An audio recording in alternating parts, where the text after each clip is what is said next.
kept the system separate. And then during the final inspection, the healthcare agency, they want us to kind of simulate a rain event and test the irrigation, test the drinking fountains, turn off and on things and make sure there's no cross connections. Next slide. Don't want to get too into the weeds on these engineering details, but this is a cross section of the system. So again, you could see the potable makeup line on the right there at 77 feet, which is higher than the inlets that come in from the stormwater runoff on the street at 76.21.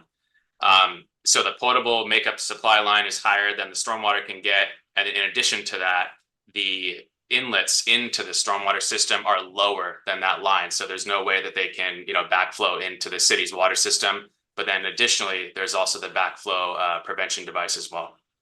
Also wanted to highlight the groundwater symbol down there. Groundwater was about 18 feet below grade at the surface or at the site, which means we weren't able to do stormwater infiltration, which is always our first goal, is to try and infiltrate.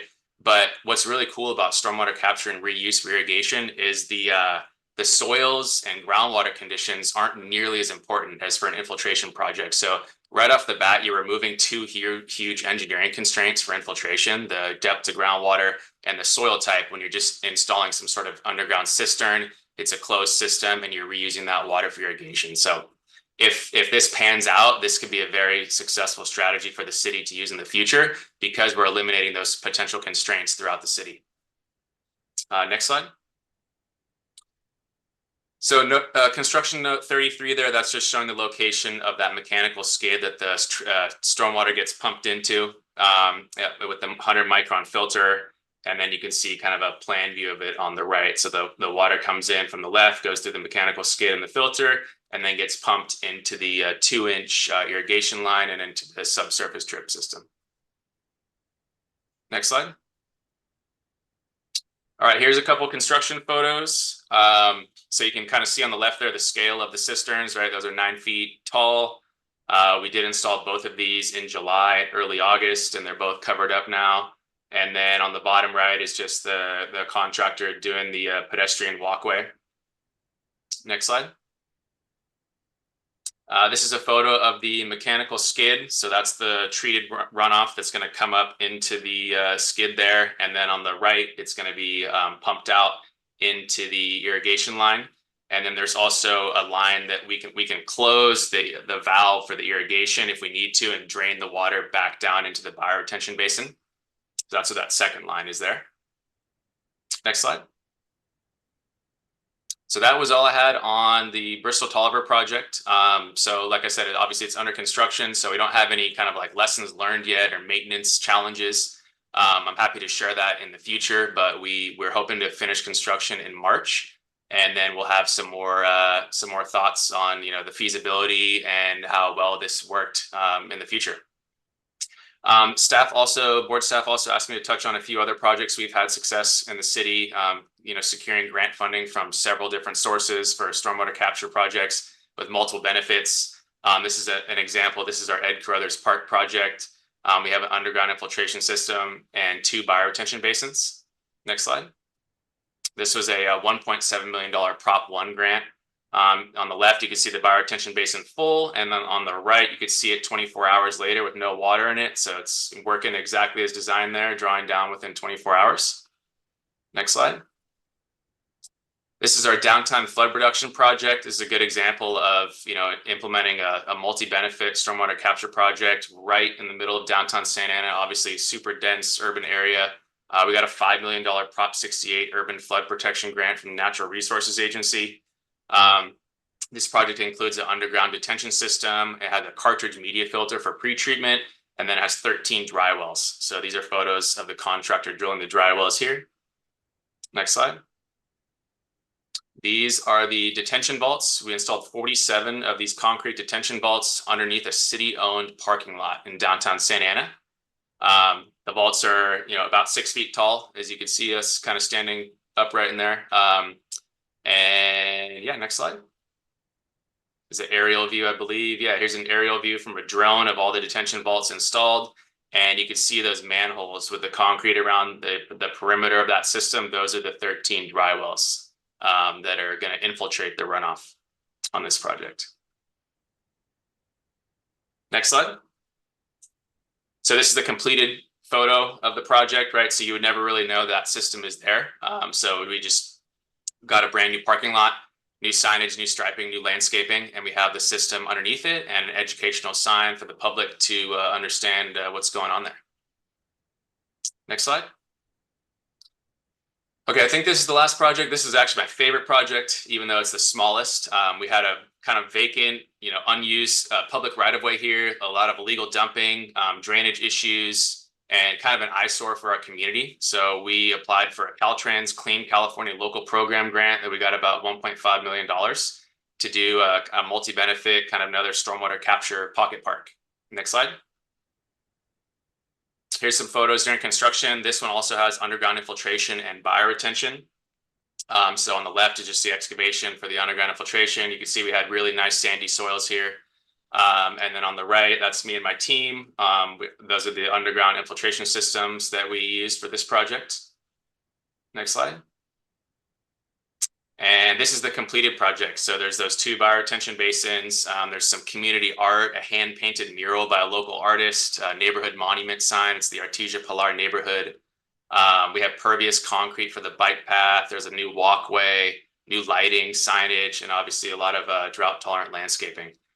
We won several awards on this project from Stormwater Solutions Magazine, APWA, and ASCE, and CASCA as well. So this is a really cool project. We're really proud of it. And we're doing a lot of similar things in the city, and we've had a lot of success implementing these multi-benefit projects.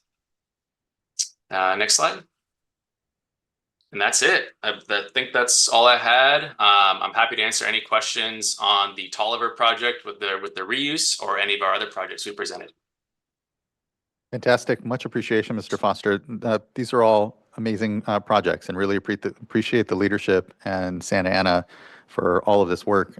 Wondering just what the permitting process with the Regional Water Quality Control Board looked like for some of these projects, and if you have any sort of thoughts or insights as to the local permitting process with the regional board at least, and wondering, any suggestions there?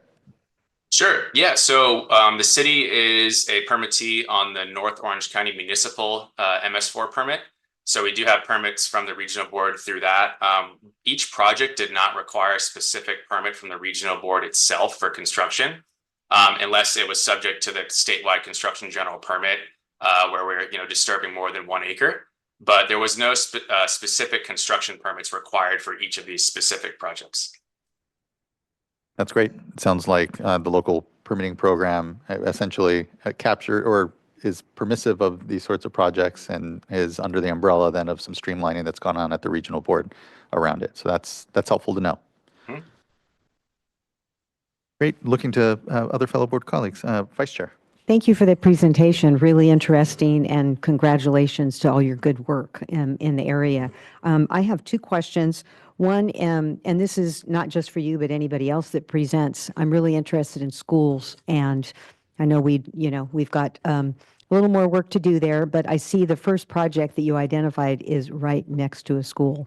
So did you happen to approach the school? And if so, what sort of response did you get? And then second question is, did you envision a possible expansion of the project to, maybe a later phase? Sure. Yeah. Maybe we could back up a few slides and we can get that aerial again. The colorful red and green slide. Keep going. Maybe five or so more.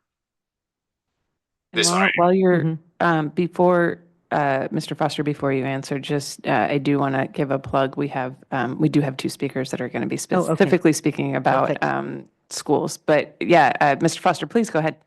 Sure. Yeah. So you can see sub area C right there. It's about 1 acre. That is SAUSD, Santa Ana Unified School District. That is their property. There's a Martin Luther King Jr. Elementary School right there. We did coordinate with them. I worked closely with the superintendent of that school. They're very excited. There's obviously going to be a brand new park for kids to play at right next to the school that has direct access from the alley right next to them. And we are incorporating an educational sign that has Dr. Martin Luther King on it that the school helped design. Wonderful. Thank you for that. And then on the last project, just a question for my education here on permeable pavement. Mhm. What are the maintenance requirements compared to, say, your standard pavement? Sure, yeah. So there's generally three types of pervious pavement. There's pervious pavers, like the interlocking pavers that have the spaces in between them that water infiltrates through. There's pervious concrete. If you could back up one slide. Yeah, so in the pervious concrete, you could see right here, it's the gray material, looks very rough. And then there's also pervious asphalt. So in general, the pervious pavers or the pervious surfaces, they work pretty well. But typically under low loading of vehicles, if you have a lot of heavy vehicles turning their tires on the pervious pavement, it tends to spall and degrade relatively quickly. We did have some challenges with the pervious concrete at this location. But in general, the maintenance is usually just a pressure washing and sweeping of the fine materials that get deposited inside the pores of the pavers. And they're also not recommended to be installed underneath like a heavy vegetated, like trees that drip a lot of vegetation on them, because that'll help increase the clogging of the pores. Great looking project on the before and after, the real amenity for the community. Thank you so much. Thank you. Looking to other board members if there's any questions, comment currently. Seeing none. Thank you again, Mr. Foster. Really appreciate the leadership and hear these examples of these projects. Look forward to hearing more. Thank you. Great. So let's move on to the next slide. And with that, I'd like to pass it over to Mr. Rob Dusenberry of Lotus Water to talk about the Orange Memorial Park Regional Stormwater Capture Project. Okay, thank you. My name is, thank you for the introduction. Thank you for having me here to speak today. I am speaking on behalf of the City of South San Francisco, who's the project sponsor for the Orange Memorial Park Regional Stormwater Capture Project. Full project team in the bottom right. My name is Rob Dusenberry. I work with Lotus Water and I was the engineer of record for the project. Next slide, please. So it was originally conceived in the San Mateo County Stormwater Resources Plan, which was mandated by the Water Board through the NPDES permit. And it received $9.5 million in funding through a cooperative implementation agreement with Caltrans, facilitated by the board. They received, at that time, the creek running through the park is Coma Creek. It is a concrete-lined flood control channel owned and operated by the Countywide Flood Control District, which is going on to become a flood control and resiliency district called One Shoreline. They were a key stakeholder in the project. At the 60% design phase, we realized an opportunity to essentially double the capacity of the project and went back in and negotiated additional funding through a second cooperative implementation agreement with additional credits granted to Caltrans, this time for trash capture. They have been hit with a cease and desist order at that point in time, so their priority changed from PCBs and mercury, which are the 303D listed constituents in Coma Creek, towards trash capture. So they got those credits. We received a total of the city of $15.5 million to design and construct and commission this project. And it is more, from its genesis, more of a water quality than a flood control project, although there are some local flood control benefits. Next slide, please. Here's a 2-minute video that hopefully will get everyone oriented, and hopefully the audio works. Robert checked it for me, says we're looking good, so let's give it a shot. The Orange Memorial Park Project, funded by a Caltrans water quality grant and executed by the City of South San Francisco, is part of a larger resilience strategy for the region, one where public open space is at the center of resilient design. The project in San Mateo County, California is in the Coma Creek watershed and is capturing runoff from 6 different jurisdictions. In addition to being an important water quality project, the project is part of a watershed approach to managing multiple challenges in a part of the Bay Area that is vulnerable and includes critical regional infrastructure. The Orange Memorial Park Project is an important first step in building a more resilient Coma Creek watershed in San Francisco Bay. Water from Colma Creek is diverted into the upstream pretreatment structure for sediment, trash, and pollutant removal. Pretreated water flows downstream into the flow splitter structure. When the cistern is empty, the flow splitter directs water into the cistern for storage. Water stored in the cistern flows by gravity into the wet well structure and is then pumped into the water treatment building for final disinfection and treatment, providing 15 million gallons per year of non-potable water for reuse. When the cistern is full, water from the cistern overflows into the infiltration gallery, which allows water to slowly percolate into the underlying soil, providing 80 million gallons per year of groundwater recharge. When both the cistern and infiltration gallery are full, the flow splitter structure directs pre-treated water back to Colma Creek.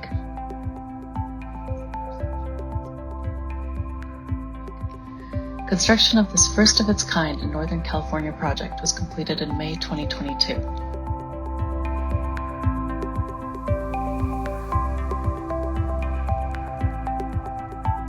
And just some construction pictures in the background. We could probably go to the next slide for the sake of time. So hopefully that presents an idea of how the whole thing functions and what the major components are.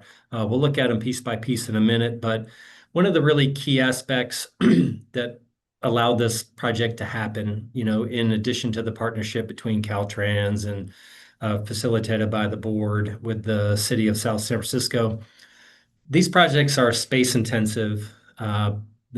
Craig spoke about that down in Santa Ana, and it's just always hard to find the area to do them. So invariably, you wind up looking at parks and schools. So here we are in Orange Memorial Park. We've done a lot of these feasibility studies throughout the Bay Area. And when you approach a park or a school that don't have stormwater anywhere in their mission, or maybe not even on their mind, you got to share a vision that leaves everybody better off. If you say we're going to come in for a year and turn the place upside down with construction, and then, it'll be just as good as it is today.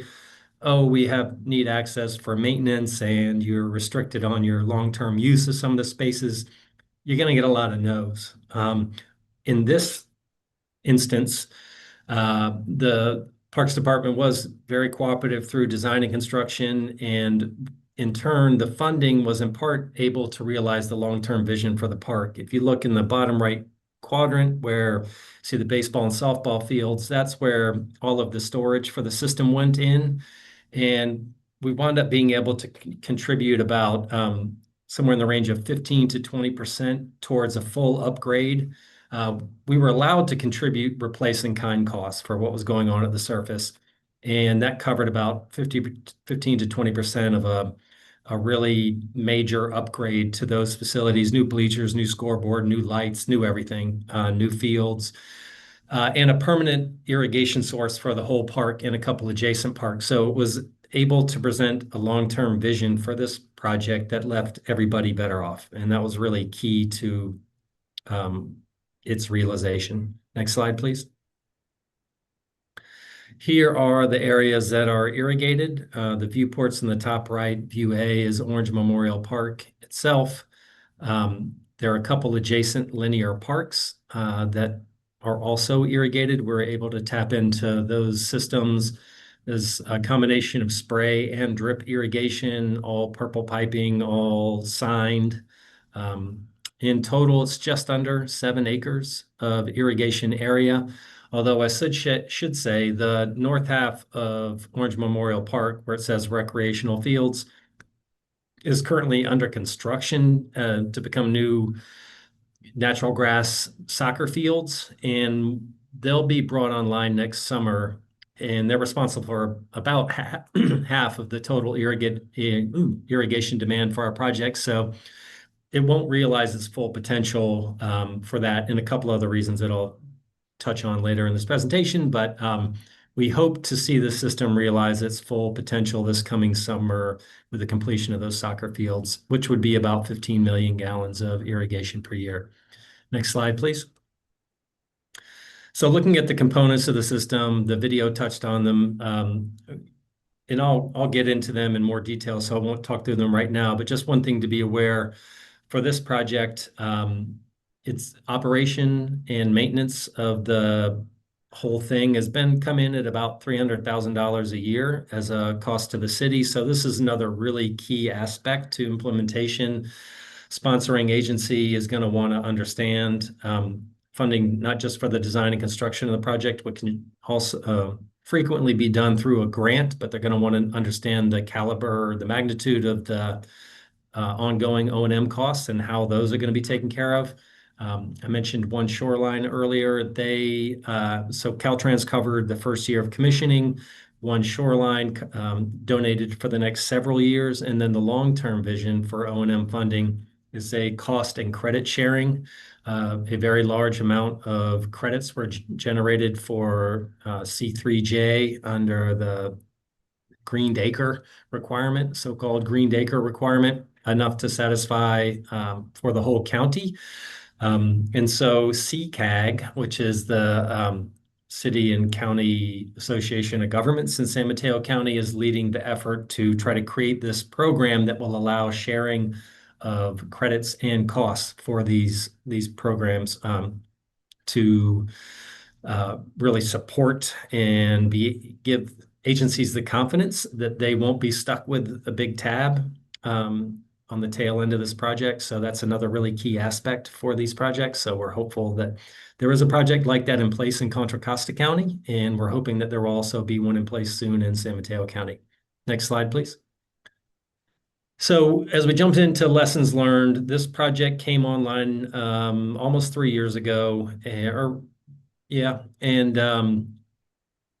these are the two components where we have some lessons learned. And so next slide, and we'll start working through. Next slide, please. So it all starts at the in-stream diversion, cut into the base of the flood control channel. Next slide. Goes into the trash and grit chamber for pre-treatment. Next slide. So that's where we have our first lesson learned. We diverted out of a concrete lined flood control channel. It's concrete as far as the eye can see in both directions for miles. And we designed primarily for suspended sediment load. Next slide. But what we got was a lot of bed load, a lot of muck. And so that really affected we've been able to manage that through an adaptive maintenance regime, where originally we saw cleaning out the channel probably just a couple times a year when you were cleaning out the whole pre-treatment structure with the trash capture device in the grit chamber. But what's happened is a lot more of the maintenance has shifted into the channel. We find that after a couple good storms, it needs maintenance and cleaning out. So that's become more like once a month. In turn, that has reduced the maintenance load on the main chamber. We thought that would happen twice a year, but it's really more like once a year. Next slide.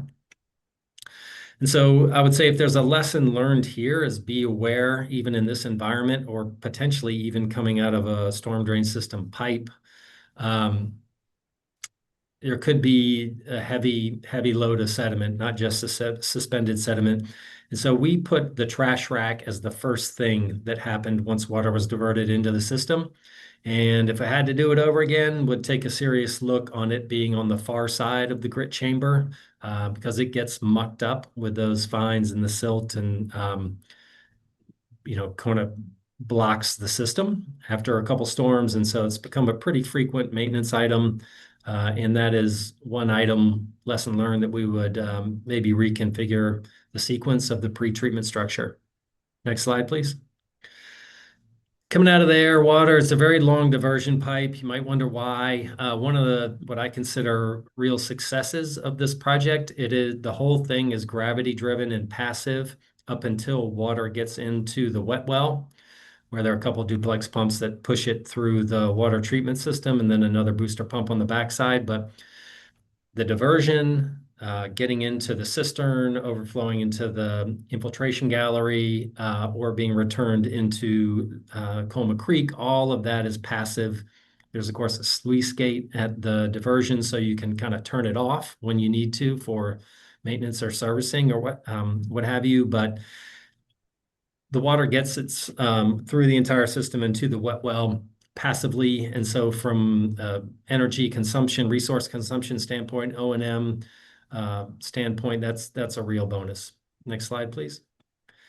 So from the flow splitter, if there is room in the underground storage system, water will go that way. The invert to the pipes leading into the cistern, which is about 230,000 gallons, enough for 3 days of irrigation supply, are the lowest in the flow splitter. So water will go that way if there's room in the storage system. Additional function of the cistern is that the residence time is at least a few hours. I mean, it kind of depends on what the rate of flow through the system is, but get additional settling of fines before water overflows into the infiltration gallery, which is 1.6 million gallons, quite a bit larger. So water from the cistern either overflows into the infiltration gallery or it returns through a pipe to the wet well for reuse in the water treatment shed. Next slide, please. So that brings us to our next lesson learned. So I guess you could say we kind of had challenges at the front end and the back end of the system. Next slide, please. The original system was an ultrafiltration system with UV irradiation. There was, of course, pre-treatment filter. And the system was IATMO 324 pre-certified as a gray water reuse system. These cartridges that you see on the top right just kept exploding. And it happened, at first it was happening because there wasn't adequate protection on the upstream side from the pumps, upstream or downstream side. So we were able to retrofit with non-slam check valves and water hammer arresters. On the front end, we put them in, lost cartridges, put them in on the back end, then it ran better for a while. There were also some programming challenges. The remote monitoring capability, the connection to the city's network was never made, and the pre-programming was continuing to have what I would call false alarms and shutting down the system. Parks was growing frustrated, and some microfilm would grow on the cartridges, and we'd have another rupture of the cartridges, and so it's kind of like perpetual loop of these cartridges having challenges. Next slide, please. So after trying to make that work for a couple of years, we just completed a retrofit. The system would work for periods of time, but I would say for the 2 years that treatment system was in operation, it was operational for less than half of the time. Just not good enough. So we replaced the skid last month. It was brought online. It's been tested throughout the park and the irrigation systems. It's providing excellent pressure to all the irrigation zones within the system. It's been up and running for about a month without any issues. Obviously, we're not in the heavy demand part of the season, but some of the weaker components we don't have plastic cartridges anymore. We have welded steel housings. We're on the verge of having the remote monitoring connected to the city system. That's working this time around. So looking at the overall current treatment train, and I should also probably talk about the permitting pathway for this, but we have some of the physical elements upstream of the water quality treatment shed, the trash rack, the grit chamber, additional substantial settling in the cistern. So the water's already been screened and settled by the time it gets to the building. First thing it hits in the building is the 30 micron sediment filter, followed by a 5 micron cartridge filter array, 99% efficiency there. And then the last level of filtration is a charged membrane filter.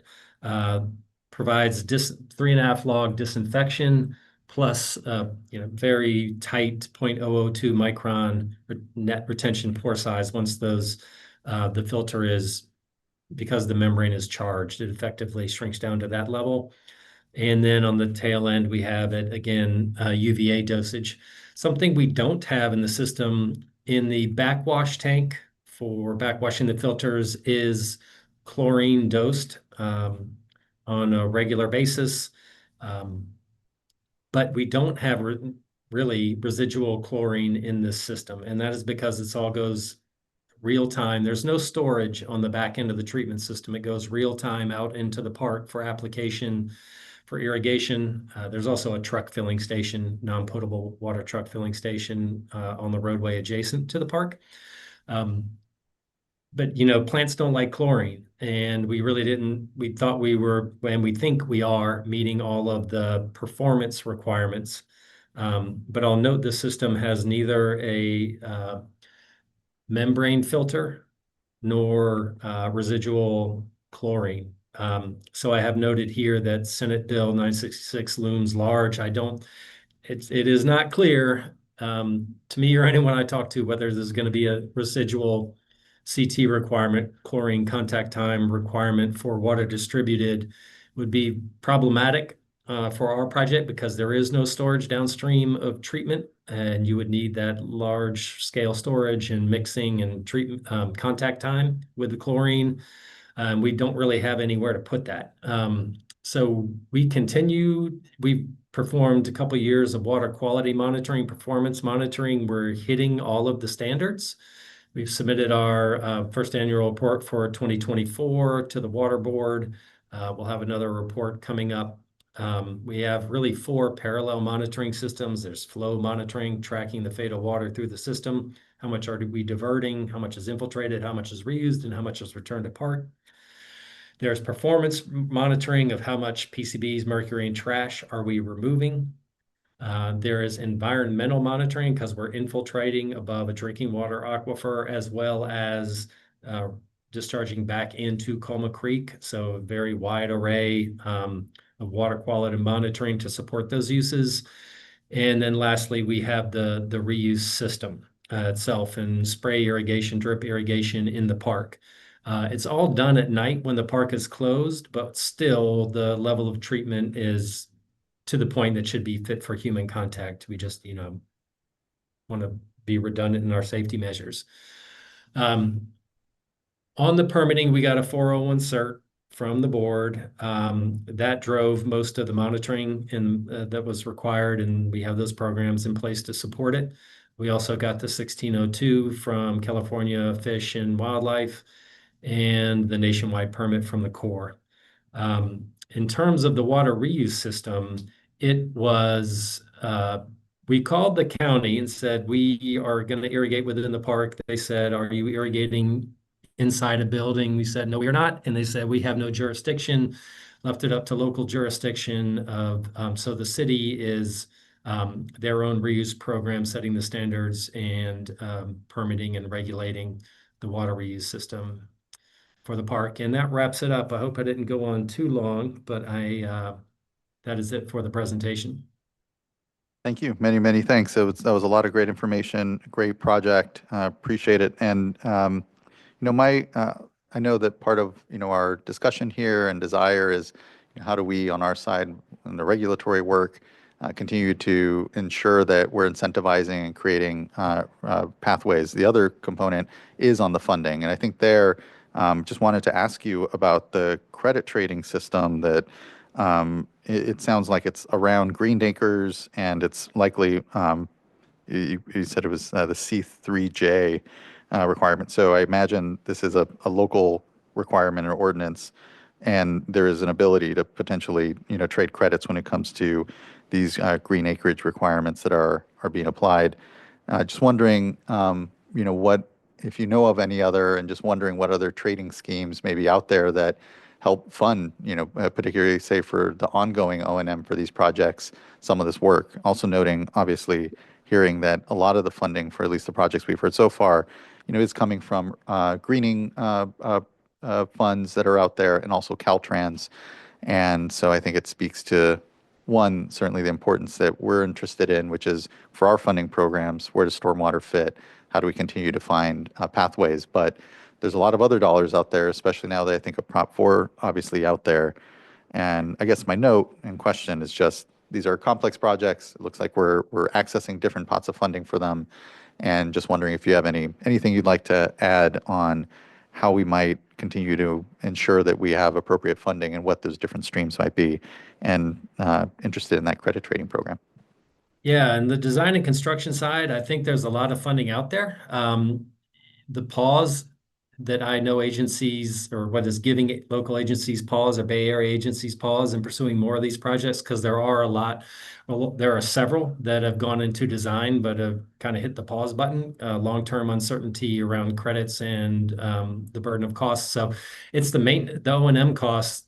There are, we negotiated with One Shoreline, the owner of the channel, and they were generous in supplying several years as a stopgap measure to get to a permanent source. And Contra Costa County on the other side of the bay has a program in place that does this. It facilitates agreements between agencies to share cost and credit, the burden of O&M costs, ongoing O&M costs, and of course the benefits of permit credits.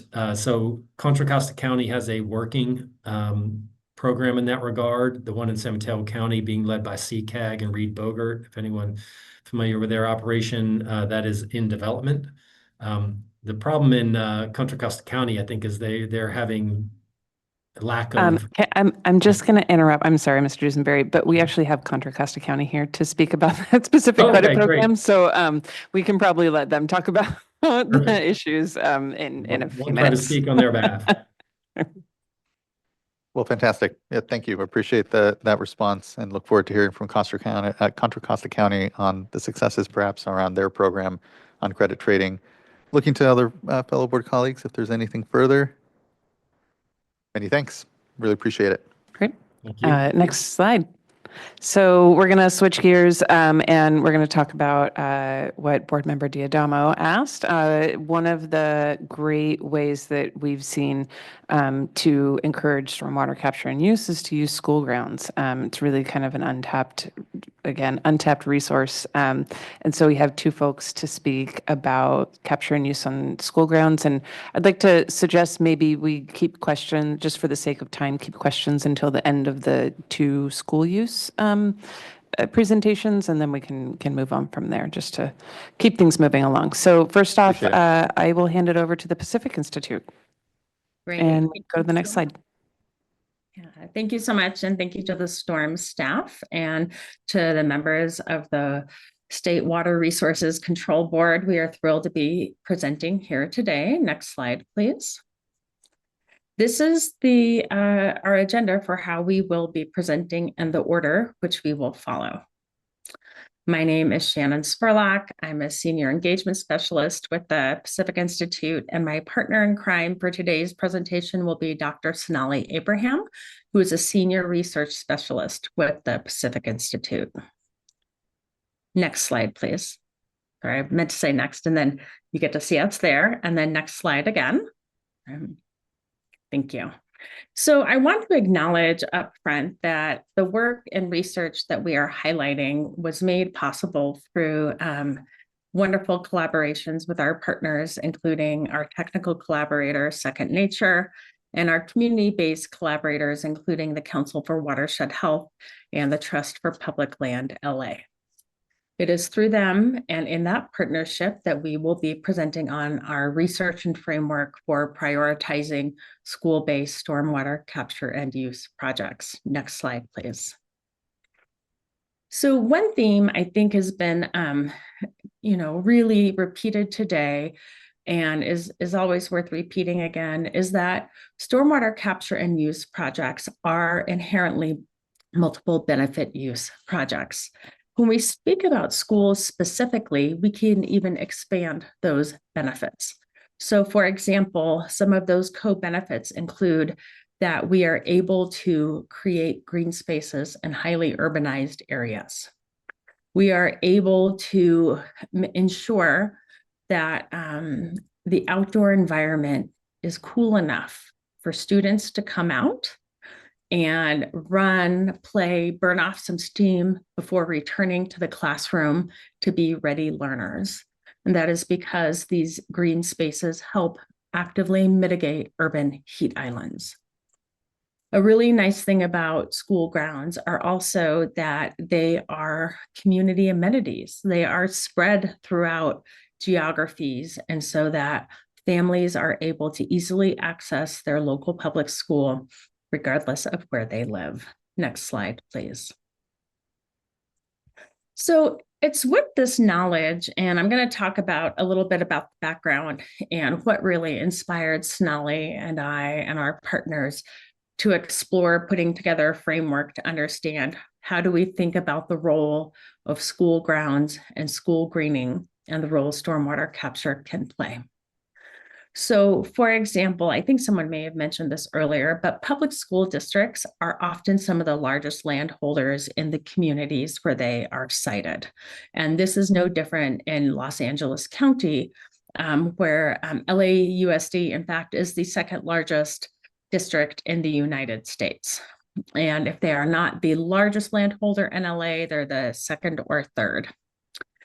And in the last few years, there's been active criticism from parents whose kids are attending the schools about how hot they are. There have been multiple days where it has been so hot outside. It is a public health hazard for kids to go out and play. So how can we expect them to be ready learners, burn off that steam, and be actively engaged in the classroom?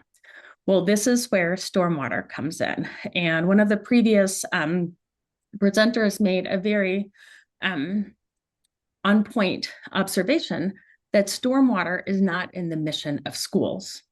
So, for example, LAUSD, their mission is that they want to realize excellence for all students by providing the unique, rigorous, and culturally relevant education that each and every student deserves.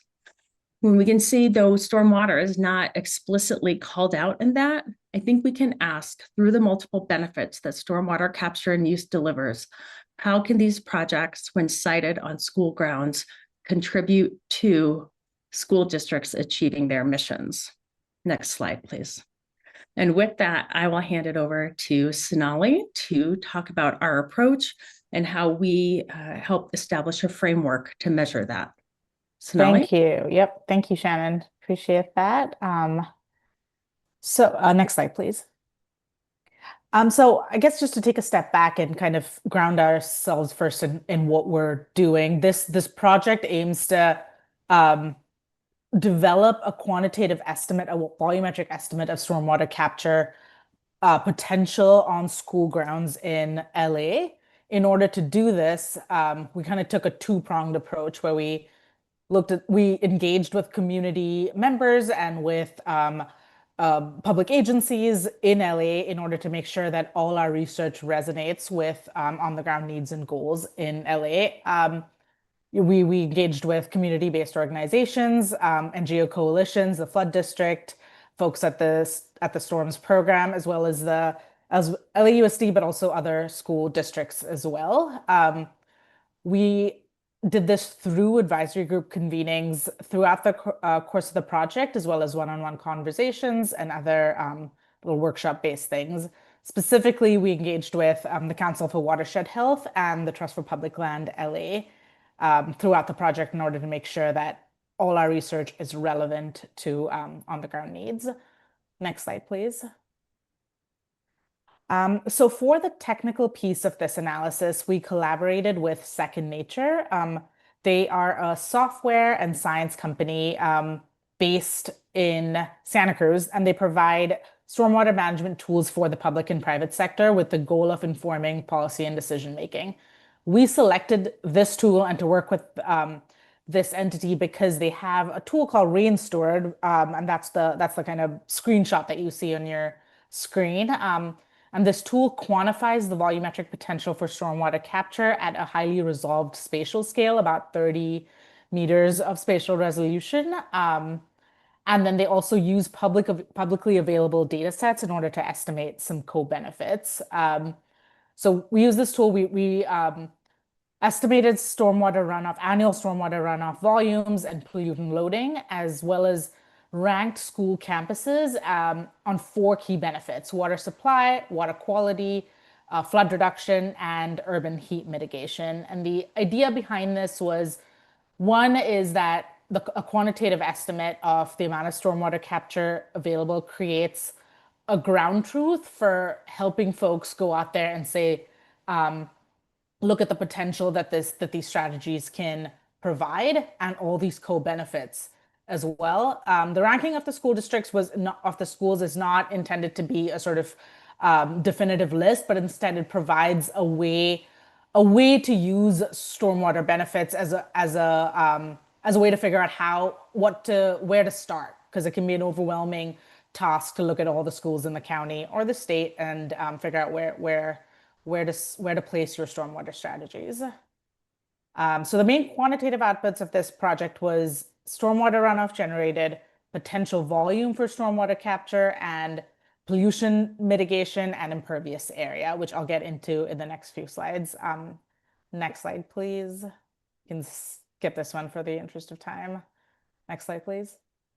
And this is just a quick overview of how the tool works. You can input, we put in a big data set that showed school parcel areas for the county, and inputted property metrics. Rain Steward then auto-calculated based on their internal software, stormwater and multi-benefit quantification.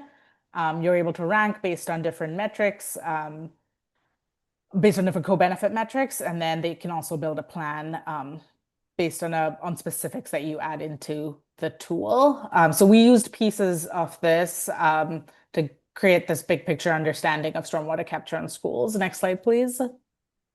Okay, so this is the meat of what we wanted to discuss. So some key findings. Next slide, please.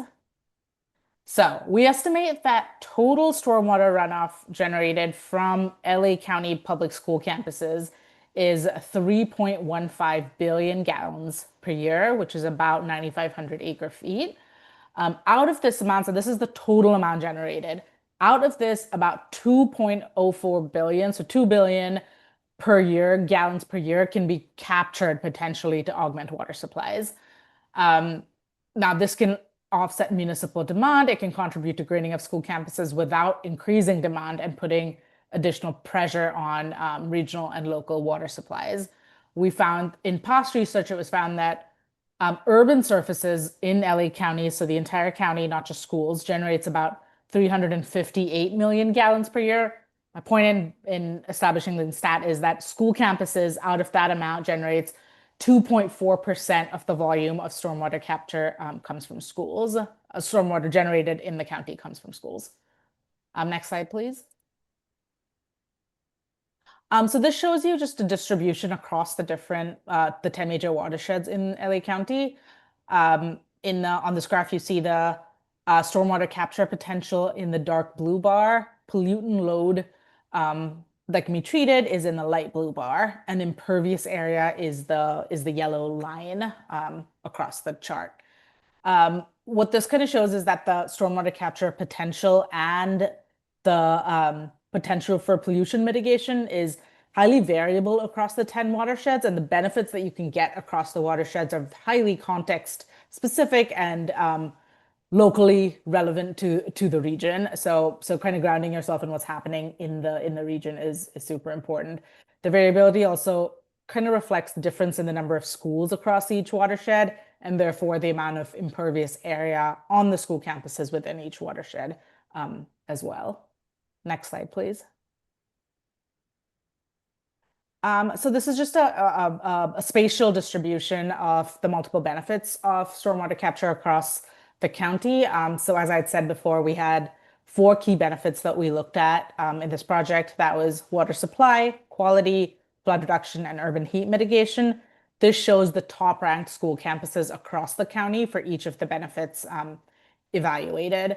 So school campuses with high potential for providing multiple benefits are clustered in kind of the southern portion of the county. Clusters are also apparent for single benefits, and they're caused by a variety of a mixture of factors such as where public supply aquifers are located, impaired water bodies, flood hazard areas, social vulnerability of surrounding communities, etc. I think that's the end of the findings, and we'll jump right into recommendations from Shannon. Next slide, please.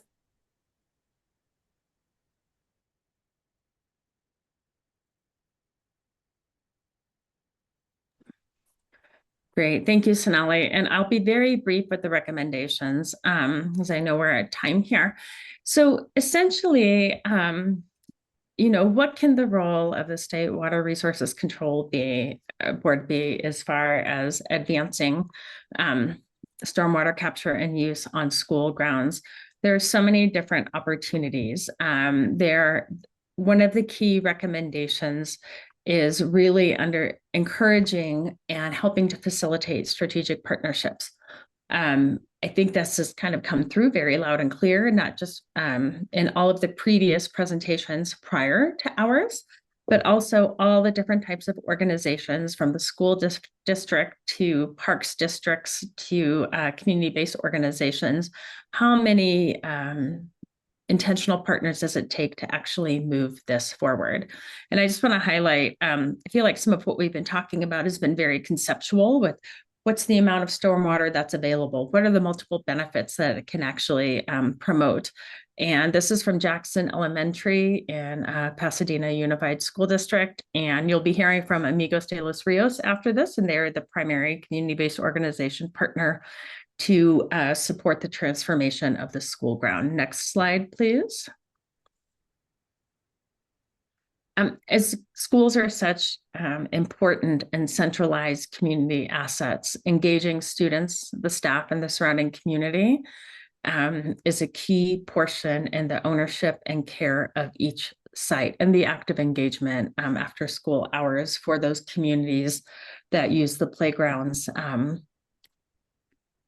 during off hours. And so these are ways to really activate a community in a very healthy way. So the active engagement of all parties involved. Next slide, please.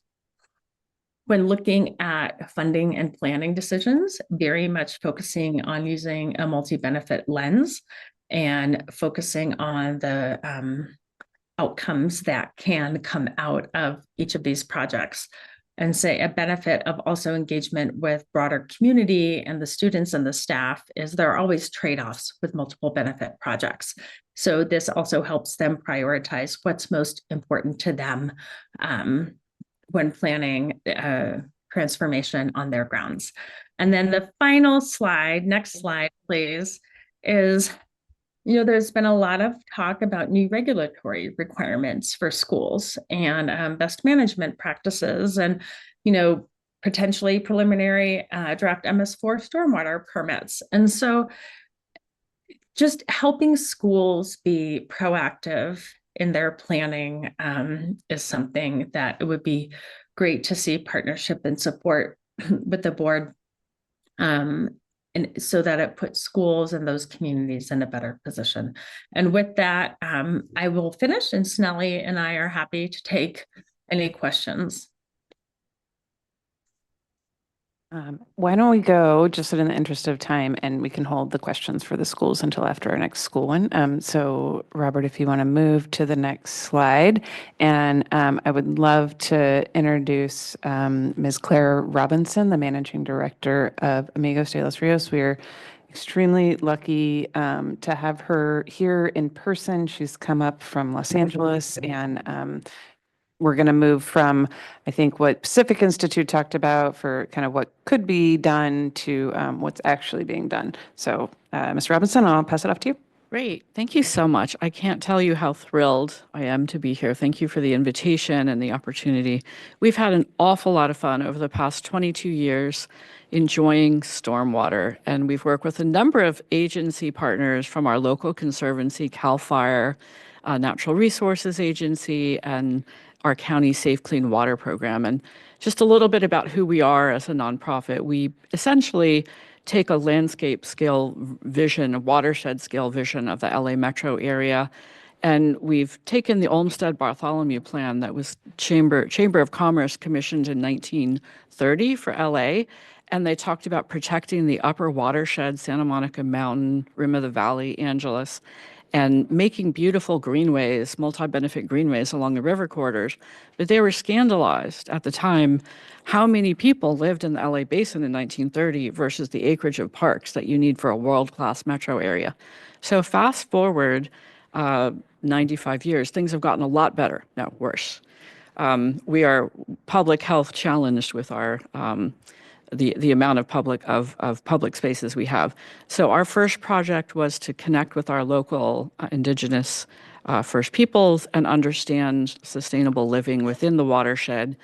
So we got our plant palette and worked with the ethnobotanists of the Tongva Gabrielino tribe.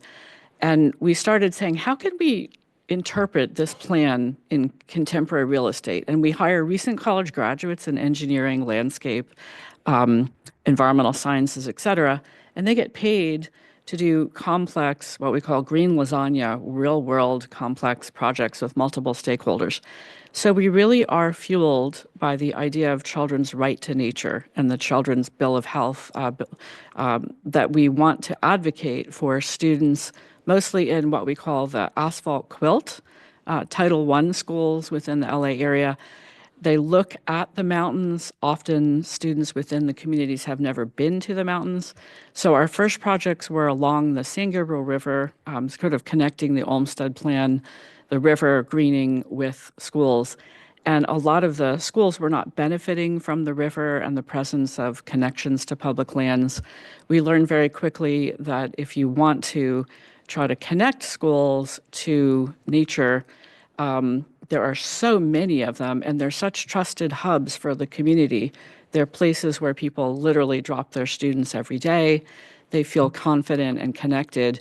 And we see each individual school as the potential to hold the microcosm of the whole watershed and be a place where students from TK on can really be part of what we are looking at with climate resilience and the need to really embody water resilience. So we work with a lot of incredible people like Marcy Rainey from Occidental College and now Public Exchange. Looking at them, before I talk about the stormwater, there's so many human health and developmental benefits of natural infrastructure on school campuses. And we have recently gone through the Altadena fire where we lost our office and many of us lost our homes. This is a school in Altadena, the Mary Jackson Project. It didn't burn down, thank goodness. But we have really enjoyed partnering with the district to see when you convert land cover from grass or asphalt to pervious pavement or add trees, what are the economic benefits? And we're partnering with Earth Economics to look at how ecosystem services can be valued, and that can help boards of education and facilities directors and partners understand the investment. So these are some of the schools we work on within the greater watershed. As I said, this is our 22nd year. We learned very early on, you do not mess with the sacred geometry of sports. Never present a bioswale or a rain garden that would interfere with those. So we follow that rule. The first time we put pervious concrete in 2010, we invited a couple of superintendents. We're working right now with 6 different smaller districts. And they thought, well, will I sink in here like quicksand? So it was really about a quilt. Like if you see pervious concrete can bear the weight of fire engines if you put the right thickness. And the cool pavement or the pervious planters, the infiltration boxes, this is a new material science we need to adopt urgently in order to address multiple challenges we have. This is just kind of like a grid of all the fun benefits that we tapestry weave into our projects. And we have learned that stormwater management is above all extremely fun. Kids love the game of it. And many of the Title I schools are subject to severe drainage challenges, which relate to vector issues, which are no joke. And the heat is hockey sticking up. We're working with UCLA Luskin, and the excessive heat days are going up, which means students are not allowed outside, and that has a big impact. We're doing great on inclusive passive travel if we were in the 18th century, but we are not. So the benefits of pervious and all the other things we're doing makes inclusive connections to everyone available. So we know that from a lot of research across the country. I served on the Urban Community Forestry Committee under the Obama administration, and we know that there's a lot of research about physical fitness, mental health, academic benefits of natural infrastructure. So every school we do is kind of 5 projects in one, because there's the front of the school, there's the main play yard, there's the sports field, there's the quads and the parking lot. So we have learned, working with Earth Economics, how to codify the benefits of those different investments. And this is a fun slide because knee-jerk reaction, everyone wants to put asphalt to no matter what problem there is, let's just put some asphalt down. So we're showing here in year 9 the differential costs of pervious pavement, which has benefits of heat island mitigation, supporting trees, having that infiltrative capacity. And also in year 9, it's clearly less expensive. So we know that we have a lot of heat to manage in LAUSD, which obviously we're not working in LAUSD, but we want our benefits to scale. In a lot of ways, we've been able to work in the smaller districts with smaller legal teams and less bureaucracy and more urgency. So here's a school in the school that we remove grass and put a rain garden inside and create a lot of opportunities for students to just enjoy themselves outdoors, benefit from legacy trees. During the pandemic, these projects were very important, and the necessity to put a human face on school infrastructure, which has a lot of abstraction. If you love abstraction, this is a beautiful area of asphalt, but not very friendly for children. So here's an example of taking that asphalt and interlacing it with a program to provide meditation gardens, trike trails, places to practice your bike riding safely, and also bring in biodiversity. So the biodiversity is another state mandate, and bringing the plants in, working with us, California Watershed Engineering, to tell us how many areas we needed to capture, what our total cubic feet of stormwater we needed, and then you get these tactile benefits, and the school becomes a park, like the Olmsted Vision. So we've done additional ones of these schools, and each one has meaningful health benefits and in the green lasagna arena. And the less advantaged areas are often underserved with storm drain infrastructure. So this school had decades of flooding that were neither the city or the little bit of the county or the school district had the funding or capacity to address. So this is what it looks like, the front of school, large chiropractic bill for the principal pulling students out of the car line so they didn't come into school with wet feet. So we worked with the California Natural Resources Agency Urban Greening Grant and did a traditional design for how to capture that stormwater coming at the school. And the nexus with stormwater, although schools are not subject to MS4, we'd love to see them be, we were able to treat and be the interstitial kind of ambassador between these 3 jurisdictions to prevent flooding and provide COVID-safe spaces outdoors and celebrate the next generation of leaders who will hopefully take our places. So this is this particular school where we've removed asphalt, added pervious pavement, added a bioswale, added a number of trees, removed asphalt in favor of tree wells. And so here's just the retrofit of the teacher's parking lot. The part of the treatment train is the water that does come across the parking lot goes into this bioswale. And we've created, instead of this really picturesque swamp for the science class, which was not operational for any other use, an outdoor dining area on pervious pavement in the field. And the students seeing the watershed, seeing the Angeles National Forest, and this is the kindergarten area transformed with a couple of rain gardens. This is our training project where we demystify the process of doing green infrastructure and have training folks making the different aspects of the green lasagna. So another quick run through the issue. If I were on a board of education, I would not sleep knowing the amount of heat and the potential danger to a student, which is not totally codified. But we do talk about how multiple benefit with the students' solutions are absolutely awesome. And the students are getting that drift. Here, another school in Pasadena, legacy flooding, great boots that the principal had to get across to the kindergarten area. We worked with Geosyntac to get the rain harvest box sized and integrated them with pervious concrete into this kinder area at the bottom of the south part of the school. And now this is the landscape that it does not flood anymore, and there's nature-based play. Mary Jackson, which was mentioned by Pacific Institute within the greater watershed, Very traditional, beautiful asphalt, various tones of gray, but deadpan soil, which flooded the science area. We did a facial with local teenagers to the soil, brought that back to life, regraded it as upside down wedding cake, and then expanded to the rest of the campus with a grant from the CNRA, bringing sideways trees, which are also infiltration areas for stormwater, and bringing a number of, capturing 14,000 cubic yards. The outside of the school, we call this a donut project. We work on the inside, but also we want to expand it to the rest of the community we are still working on.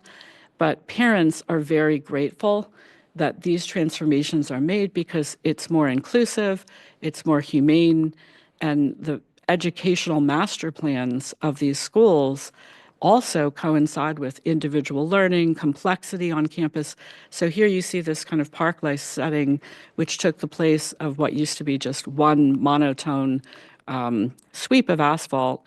And here are our pervious paving being cured, and the whole idea of turning classrooms inside out so that we have multivalent spaces. Here's the science teacher going through scope and sequence at the school, entrepreneurs who've developed a chip restaurant at their school, teachers having fun in the recycled urban lumber, and integrating the science scope and sequence into the work at the school. Here's a little river that goes through the school and the pervious pavement on the left. Interpretive science is mission critical because we want to bring the complexity of the bioswale and the connection that students in the upper watershed have to the ocean. This was the picture Sonali showed of a beautiful Monet-like setting in the library, but it also incurred into the library and was a menace. So here's the janitor. We've created a soak it all in area where wildflowers and the rain harvest boxes are underneath, and literally engaged thousands and thousands. We have 4 events every weekend where kids come, they have a lot of fun, making sure the canopy is there and students younger than them can benefit from spaces that are nurturing and inclusive and be very literate. We still don't know all the benefits, haven't monetized all of them. We're working on getting funding for an operation and maintenance training pilot study with a number of amazing experts. And the barriers to systematic adoption and long-term success, a lot of them include what I call the mom. Who's the mom of the project? The monitoring, operations, and maintenance. What exactly does that entail? What exactly are the costs? Who exactly is going to do what part of that?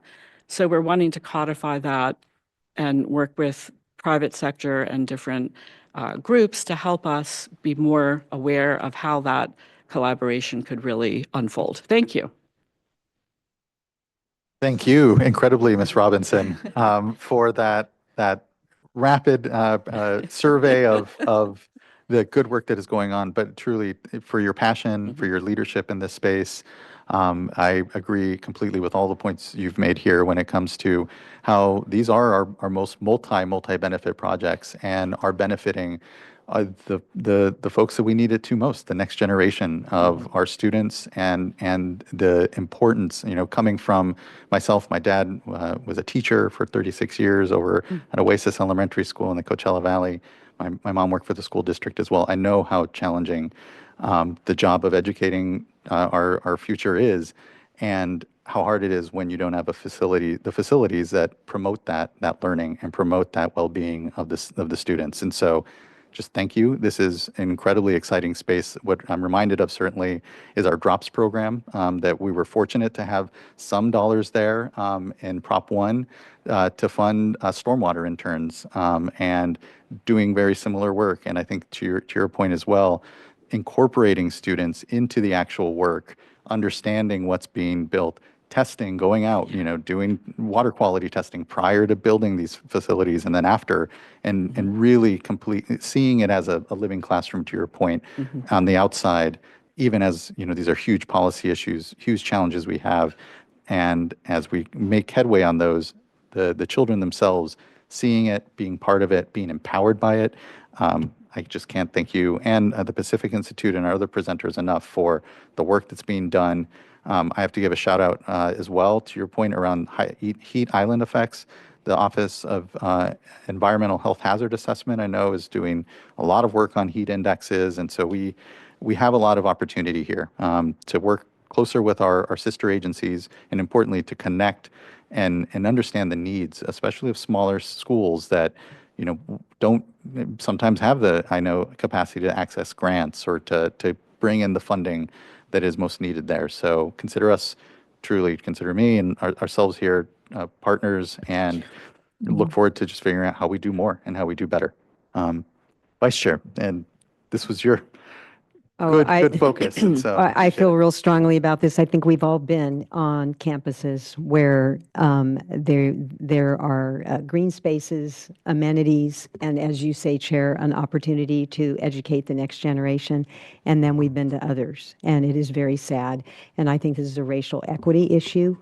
When I see those schools, my own sense is that they are in communities that are disadvantaged and with a higher population of people of color. So what my questions are on analysis and mapping this so that we can make a better case that it's not just for the environment, it's not just for public health, but it's also for, to address racial equity. So any comments on, tools that you're working on so that we can help make the case when there's opportunities for funding or policy changes or considerations at the legislature?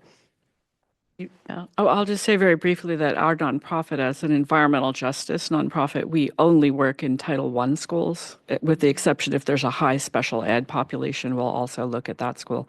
So all of our work has been in Title I schools, which are often synonymous with areas that do not have tree canopy and are very, the asphalt quilt is a term of art, term of endearment. If you're a child and you live in the asphalt quilt, there's still love and life, but it's, impacted by the hardscape. So we really feel strongly that every Title I school should benefit from this. A lot of parents want this no matter what level socioeconomically the school is, because it has so many educational and mental health benefits, but we're committed to especially the Title I transformations.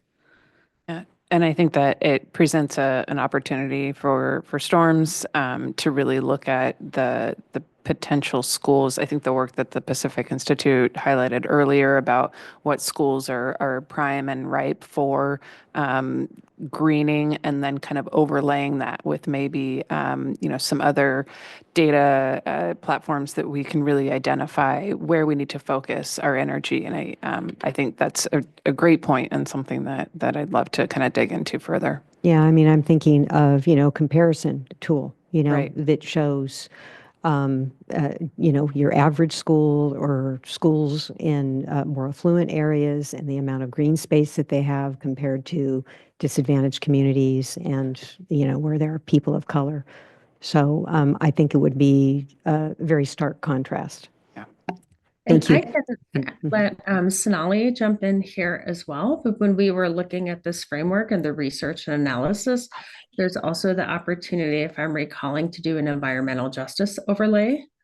Yes. And Sonali, if you want to speak a little bit further. No, it is very possible, and Yeah. it's very important that it's done.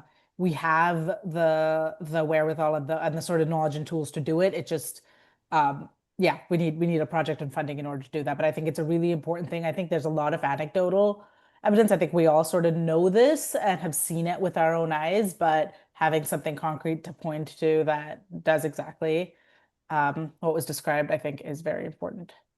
Yeah. And then I guess along those same lines, on the issue of higher temperatures, is there any work being done to quantify? I think, Chair, I wasn't aware of the project you're talking about at OEHA, but it's a way to quantify when the temperatures are so high, and if the only access is pavement, are those children indoors? Are they being kept indoors compared to other areas of the state where they're able to go outside? And so I think that would be another important metric to consider. Yeah, definitely. And I think, again, anecdotally, we know that that's happening when it's too hot outside, when the heat index gets too high. But yeah, doing an actual study and identifying kind of where that's happening and why would be fascinating. Yeah. Thank you so much, Vice Chair. Thank you for those responses. Board Member Morgan.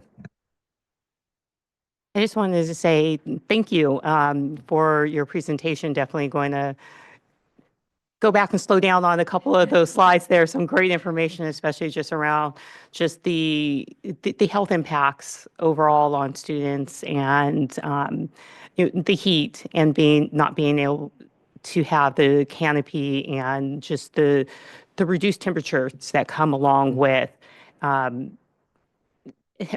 having whether tree canopy, less hard pavement, and having just the pervious pavement and concrete. It's all very important to have the mixture of different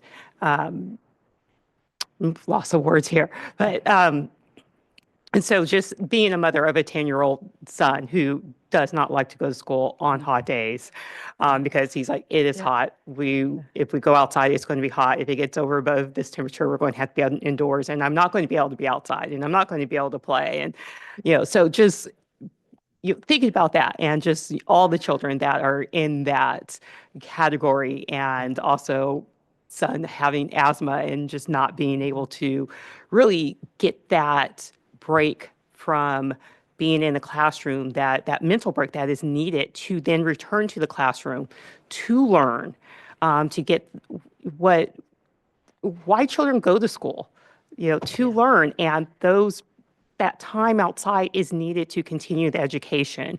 And so just really want to thank you for what you do and just bringing the wide spectrum of what is available for outdoor canvas, what it can look like.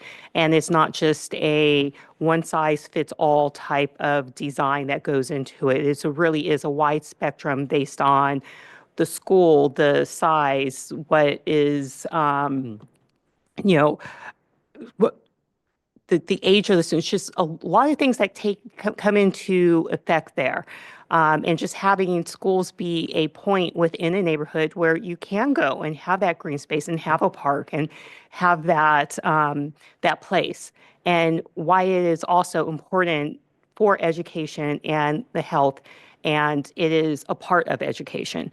So thank you for highlighting that. It's just great to hear. It's great to see, and it's great just to see just it all come together in one cohesive presentation. So thank you. Do more. Yes. Here. Thank you so much, Board Member, and completely agree. I definitely want to do a lot more, Ms. Robinson. Board Member Firestone. Just a quick question, and I mean, all of these presentations are incredible. I'm so excited about this program so far, and I know there's more to go. But I am curious. I've done a lot of work trying to figure out how we can more proactively get projects done on the ground in the drinking water context. And for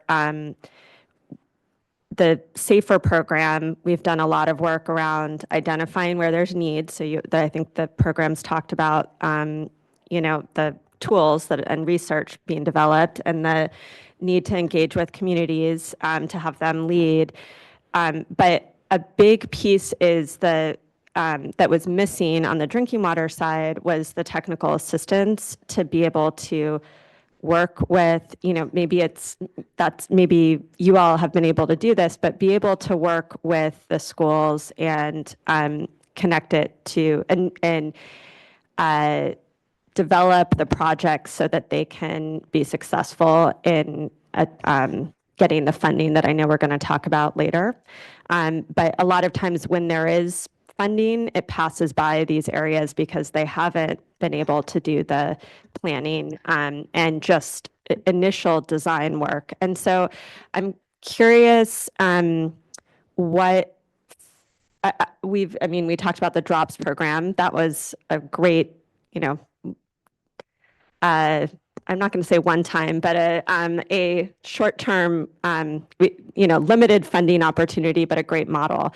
But I'm interested in whether technical assistance or if there's programs or opportunities, and it's fine to talk about this in the funding section, but I'm curious, particularly for the panelists, are there particular needs that would make a big difference? Is that a roadblock, or is really the need, the implementation funding, which is, or the I think we're going to talk about implementation funding.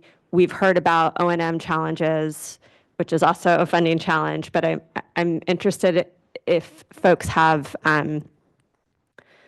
thoughts on whether there's a barrier on this need for technical, what we call technical assistance, but just in that initial project development and design, like getting all the folks on board, being able to develop that. If you can speak to it. I mean, our group is a little unusual because we're architects, engineers, artists, like our training organization. And so we know some of the best engineers in the business and, some of the best partners, but the cost of doing proper geosyntic work, like where you're getting percolation values, like we can dig a 6-foot hole and put a tape measure in it with a stopwatch, or we can do it properly, and get real, which we have done. But I think the cost of doing those studies is really prohibitive. And so the donut projects we like to do, where we take the Mary Jackson School, then we deal with flooding bigger, that funding is too expensive, like to try to do in the streets. So having the county Safe Clean Water program came in with a project where it's technical assistance. So you could apply for multiple schools and get paired with an engineer, and they can help you get the technical work done that you need to move forward. So I think that's really critical. And I think recognizing the role that our and many other nonprofits that are in this space are playing interstitial, because the facilities departments of the school districts are more than overwhelmed. And so being able to, and the bond departments don't often have the right people to execute. So I think really recognizing the role that nonprofits are playing as this messenger between the increasing capacity and bringing best practices in is critical. So the technical assistance is very important. Yeah, I just wanted to also add that in addition to kind of the technical assistance, I think there's also a piece of sort of everyone on the same page, and there's everyone's kind of all these different, there's a lot of people in the school grading stormwater space coming at it with slightly different objectives and purposes and goals. And we're actually starting to work on this as our next project in the school grading space, which is trying to speak to people in the school districts, within other implementing agencies, including a lot of nonprofits, as Claire mentioned, to understand kind of what the drivers and barriers are, and how we can help connect those motivations and help everyone kind of speak the same language. Because I think especially on the school district side, to your point, I do think there is some resistance, but often it is everyone is speaking a slightly different language, and it's getting everyone talking in the same way. And Shannon, if there's anything you want to add, please do. Oh, she's not able to unmute herself. Okay. I was just going to say, no, I think that's spot on. And oh my gosh, there was one piece I was going to add to that, is that one piece of the interviewing process too is working with school staff to understand, and actually Claire had a nice slide in there about a school staff member and community pride, civic engagement, but understanding the role and perception of increased operations and maintenance responsibilities ahead of time. I think there's a lot of sympathy to say it's hard to go from the status quo to something new, especially when you already have so much to do. So we want to understand kind of that before and after, and how things shifted, so we can help tell that story. Thank you, board member, and thank you for those responses. Yeah, I think to your point, board member Firestone, you think of the drinking water work, and it's through a lot of technical assistance funding that we created the pipeline that we have for drinking water projects in disadvantaged communities. And I think very similar approach here, and needing to really have that intentional technical assistance pipeline, if you will, so that it's not just left up to schools. And I think that, the issue of ongoing maintenance and the costs associated with it, I can see, yeah, it's an additional burden that the school might take on. But I think that's where it is important that schools be part of our thinking on MS4, the MS4 update, at least to ensure that they are part of this planning process. And you could see, potentially when it comes to the costs for these regional infiltration projects or various ongoing need for the sustained funding for this work, that, if schools aren't kind of part of the discussion now, they may kind of be left behind a bit. So I know, we're not here to talk about the MS4 permit, but, I'll be looking to make sure that we strike some sort of balance, even if they're not fully, required within that. But it's for another discussion, another day. But appreciated the notes on needing to be very mindful of the way we proceed on the MS4s. All right. Looking to colleagues if there's anything further. There'll be certainly a lot further, but we can move on to the next presentation at this point. And thank you again. That was fantastic. Yeah, thank you. So we have, just to give you an idea of where we are in the scope of things, we're going to be talking about stormwater diversions. We have one speaker from Monterey One Water, and then we're going to switch over to funding. We have two folks talking about credit lake systems, and then we'll have DFA speak. So we're more than halfway through. Yeah, we're going to switch gears again and talk about stormwater diversions to sewer systems. And this is happening across the state. We only have one speaker here today just for sake of time, but they have a very unique situation going on in Monterey One Water. But I just did want to give recognition to, there's Santa Monica, Los Angeles is happening up and down California.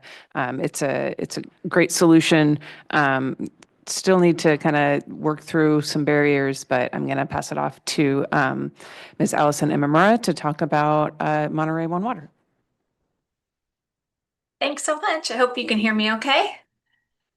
Sure can. Thank you.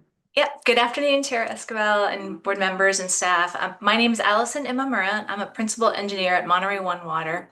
I just want to reach out and say thank you so much for this opportunity to speak to everyone, but also more generally for the leadership of the State Water Board and the efforts of all the staff at the State Water Board. The State Water Board really has been Monterey One Water's compass toward our work on improving water quality and delivering sustainable water solutions for our region over the past 35 years since we started treating wastewater in our region.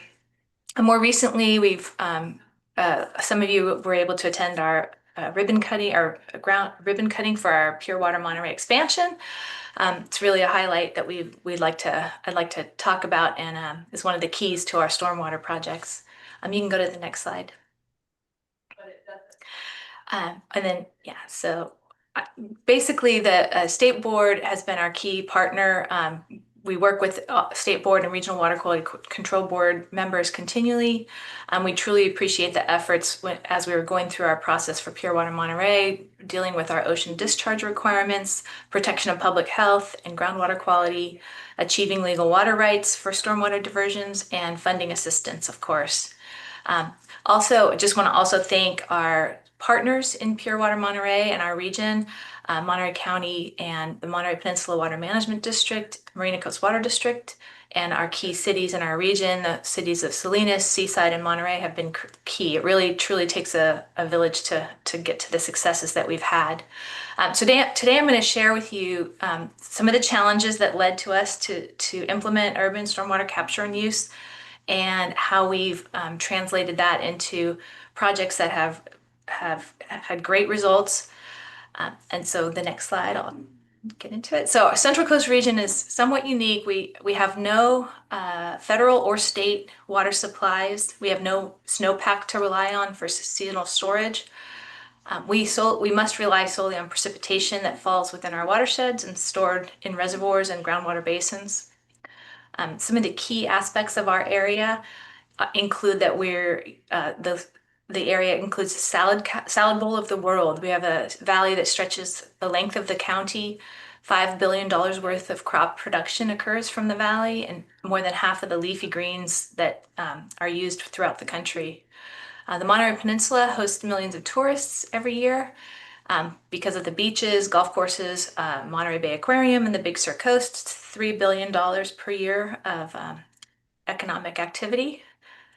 The Monterey Bay National Marine Sanctuary is right off the coast, and we have numerous areas of special biological significance and marine protected areas, which are fed from our watersheds. On top of that, the county has dozens of surface water bodies that are listed on the Clean Water Act 303D list of impaired water bodies. And as you all know, we have small disadvantaged communities that have compromised water supplies. Going on with more of our challenges, I can't believe I'm still going, but Northern Salinas Valley overlies the critically overdrafted 400-foot aquifer of the Salinas Valley groundwater basin, and it's critically overdrafted and pushing to comply with the SGMA requirements. Finally, our state water board orders that limit the use of the Carmel River have affected water supplies in our region. And another key supply is subject of a groundwater adjudication, further limiting supplies. So as you can see, our area has immense water resource challenges, and I haven't even listed our floods and droughts and sea level rise and coastal erosion that are affecting Monterey County. Next slide. So a little bit about Monterey One Water. We're a joint powers authority comprised of 8 jurisdictions represented on our board and 3 communities in northern Monterey County. We started as Monterey Regional Water Pollution Control Agency shortly after the Clean Water Act that led us to regionalize our wastewater collection treatment system, and we now serve about 285,000 customers with 100 employees working at Monterey One Water and a $130 million budget. We own, operate, and maintain wastewater and source water collection system pumps and pipelines, regional treatment plant, essentially the heart of our systems, and co-located at our regional treatment plant are a tertiary treatment plant and a advanced water purification facility that's part of the Pure Water Monterey project. In the late 80s, the seawater intrusion into coastal aquifers was already evident. Monterey County and this agency moved to implement the tertiary treatment systems for farmland irrigation. In 1998, we became the first agency to deliver recycled water for edible food crops. About just over a decade later, Monterey One Water began exploring indirect potable reuse. Through groundwater replenishment, we were following in the footsteps of Southern California agencies such as Orange County Water District and their groundwater recharge system. And as you know, by 2020, Monterey One Water and our partners implemented Pure Water Monterey, and it's the first of its kind to do indirect potable reuse in Northern California. Next slide.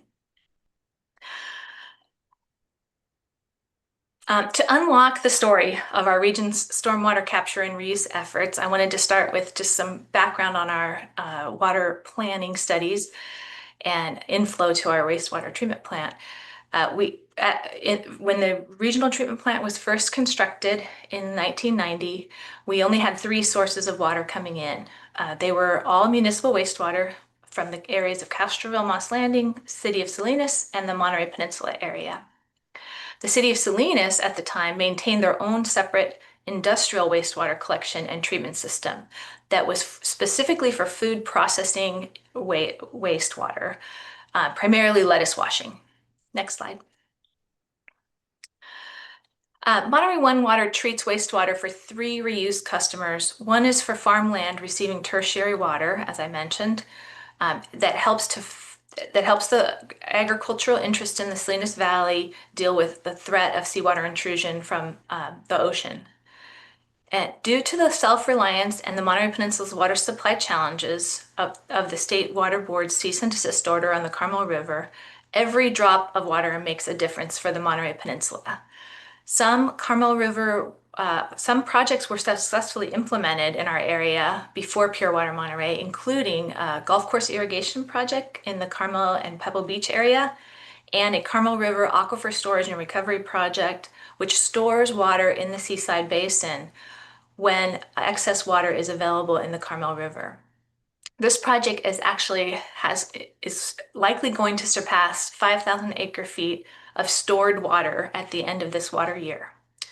Over the past 30 years, numerous seawater desalination projects have been pursued but not implemented. The Pure Water Monterey project, on the other hand, was first suggested as an alternative supply about 15 years ago. And about 5 years ago, it was completed. From conception to operation took about 10 years, which is lightning fast for our region. It's enabled the region to meet legal limits on the Carmel River in recent years. And Pure Water Monterey also provides water for urban irrigation to Marina Coast Water District, one of our key project partners. Next slide. So a little bit about our stormwater nexus. Over the same time frame that I was just discussing, our region has sought to enhance stormwater management for water supply and water quality benefits. And Monterey One Water has been instrumental in many of these related programs. I have highlighted here the Sea Clean program, which is an ambient monitoring program that Monterey One Water is a part of. We've also been administrator for the Monterey Regional Stormwater Management Plan and I have here the Monterey Stormwater Education Alliance. We've also been actively involved in the Integrated Regional Water Management Plans and the Bureau of Reclamation's Drought Contingency and Basin Studies plans. Finally, and most directly related to this workshop today, Monterey One Water sponsored a stormwater resource plan and a deeper dive in a water recovery study for the Monterey Peninsula that's highlighted on this slide. These planning level studies provided the seed for our region to pursue stormwater projects for capture and reuse. Next slide. Okay, so this slide highlights some of our successful projects that we've implemented. Building on the plans that I discussed, Pure Water Monterey received a State Water Board stormwater grant, $10 million, to implement stormwater and dry weather capture and reuse projects. And these projects aim to reduce pollutant loads to downstream water bodies, obviously, and to provide the water supply benefits through recycling. Some of the projects that I've highlighted here include the Blanco Drain and Reclamation Ditch diversions that were co-sponsored with the Monterey County Water Resources Agency. These projects enable us to divert surface waters that drain urban and agricultural land into our treatment plant. Both of them are 303D listed water bodies for multiple pollutants, and some of their watersheds are agricultural and urban land. With the City of Salinas, we've also implemented stormwater diversion and reuse projects that were included as best management practices in the city's MS4 permit. And I know Sean McGuire was critical in getting these projects up and off the ground when he was a staff member at the Water Board. So shout out to Sean for his help on these projects. Finally, more recently, the City of Monterey is implementing an additional diversion project called Lake El Estero, and it's in its permitting stages at the Water Board. Next slide. So this slide shows that we have a lot of different types of water coming into our treatment plant, most of which is municipal wastewater, shown in green. But it highlights in the blue and orange and red some of the waters that we've diverted into our regional treatment plant to reduce pollutant loads on surface waters and to also increase our water supplies for recycled customers. Since the Pure Water Monterey surface water collection systems came online in early 2020, Monterey One Water has reduced the load of nutrient constituents as nitrogen to the Salinas Valley surface waters and the bay by about 800,000 pounds and has increased reuse yield by about 4,000 acre-feet. So moving from that, I'd like to then move to our challenges and lessons learned. So next slide. So going back to our core, we had the 3 areas where we received municipal wastewater. Before Pure Water Monterey was implemented, a local capture project in the city of Pacific Grove began diverting dry weather and first flush stormwater to our regional wastewater system.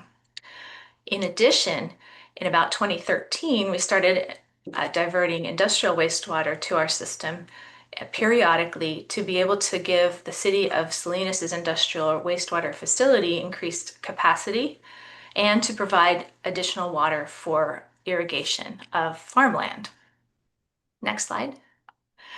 So with Pure Water Monterey and the new source water projects that were built, we needed supplemental water during summer months. And so you see these new sources of water, primarily urban and agricultural runoff, were implemented, including building diversion structures and pipelines and monitoring devices to be able to take those areas of stormwater into our regional treatment system.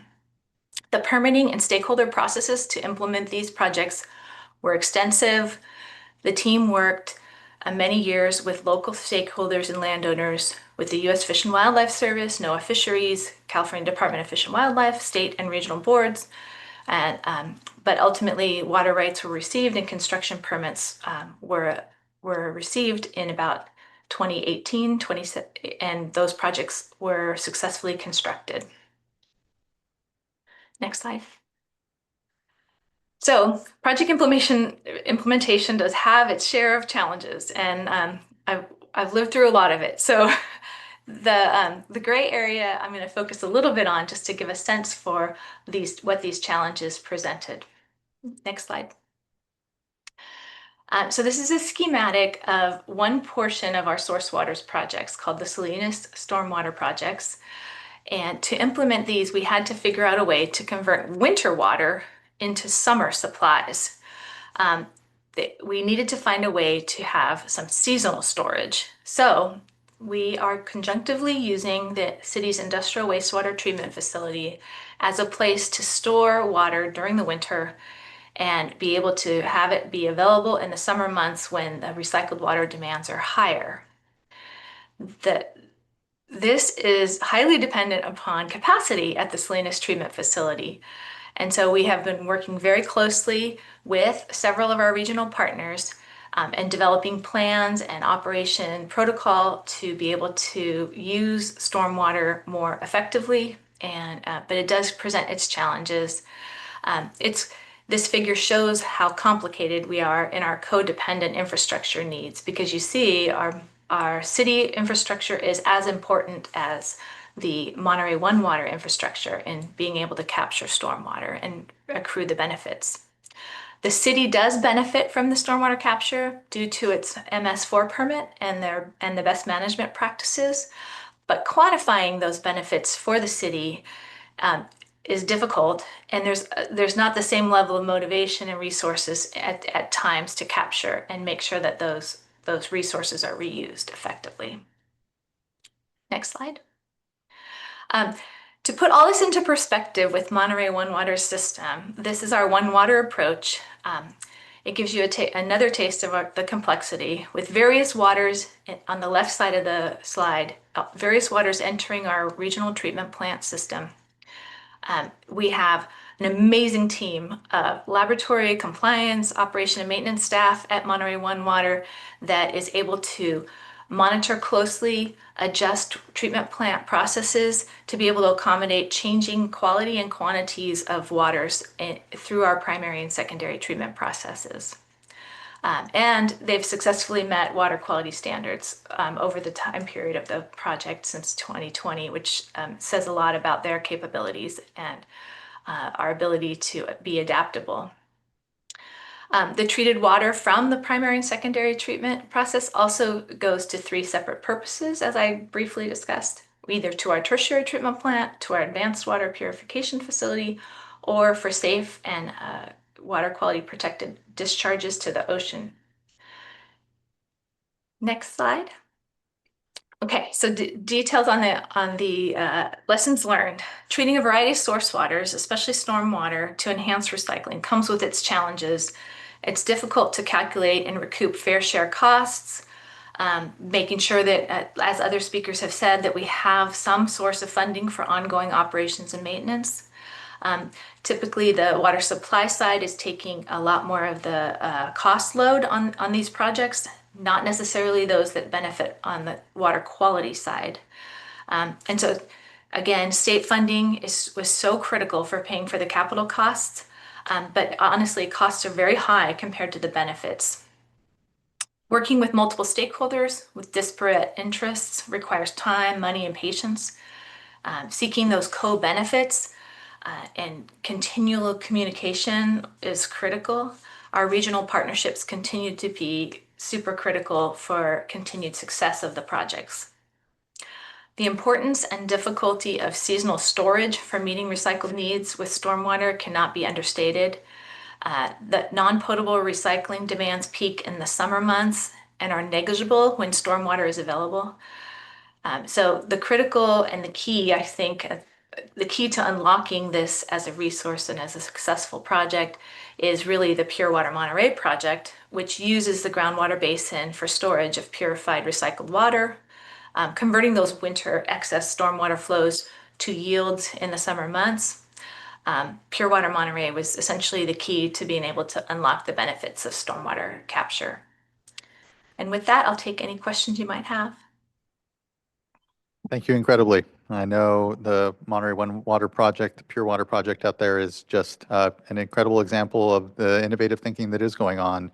And to your point, the peninsula is isolated, and so it's driving a lot of this creative need. And just a lot of thanks. I know that throughout the state, as I've traveled and particularly speaking with folks, say in Orange County, there is a lot of interest in figuring out how to make this work, how to start using stormwater, even dry weather flows, and from urban runoff, and just being able to have additional sources of feedstock, if you will, for our recycled water projects out there, knowing that there's concern around decreasing use and conservation and the impact that ultimately has on projects sized for different use. And so being creative, thinking how these existing systems fit into these future systems we're creating for this century, I think is really important. So just one, thank you for all of that. And I guess my question on the practical side, knowing that, part of the challenge, I think and you did touch on this a bit, for a lot of the existing treatment plants is the variability then in the quality and the constituents that are within stormwater, and how, we all have certainty, and especially in the running of a plant, want to be able to, through pre-treatment programs, et cetera, really try to maintain a certain quality of water coming into the plant. And so on that particular kind of technical challenge, just wondering if you had any sort of insight. It sounds like it's certainly with a lot of ongoing monitoring and pivoting that the system is being run and accounting for then these different sources and their quality issues. But just wondering if there's anything on the technical side you all found that has been more helpful or not, or which constituents you're finding pose the greatest challenge for your treatment trains as you take in and ingest stormwater. That's a great question. We've learned a lot over the last 5 years. Our operators stay very attentive, I'll say, to different constituents throughout the treatment. One of the key things that we watch very closely are our recycled flows within the plant, making sure that we have enough solids retention time, and also watching to make sure that our total suspended solids in the secondary effluent are maintained at a very flat level. So we are doing a lot more monitoring.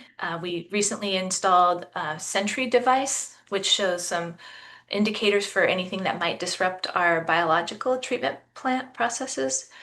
So we are starting to do some new and innovative ways of monitoring the treatment plant, recognizing that there are times when our systems get a little bit off due to higher or lower temperatures, or higher or lower biological oxygen demand, for example, is a big part of that. And we are also planning already for a major upgrade to our secondary treatment processes in the next 5 to 10 years. And the type of system that we'd like to have is one that's more set and go, have it be ready to go and be more adaptable to the changing flows. But as it is, we do some modifications to the amount of water that we take based on diurnal trends and things like that. So yeah, our operators do a lot to give tender, loving care to our treatment processes. And then obviously the monitoring proves that we're doing well because we haven't had any violations of our permit conditions for water quality. So they're doing a great job. Definitely are. That's the ultimate test for sure in meeting your standards. And so just thank you. We really appreciate that quick overview of some of the lessons around the treatment train and work. And just always reminded how just impressed I am by the sector and the work. These are incredibly complex systems, living systems. And so the great care and investment is really appreciated. So thank you. Thank you. All right.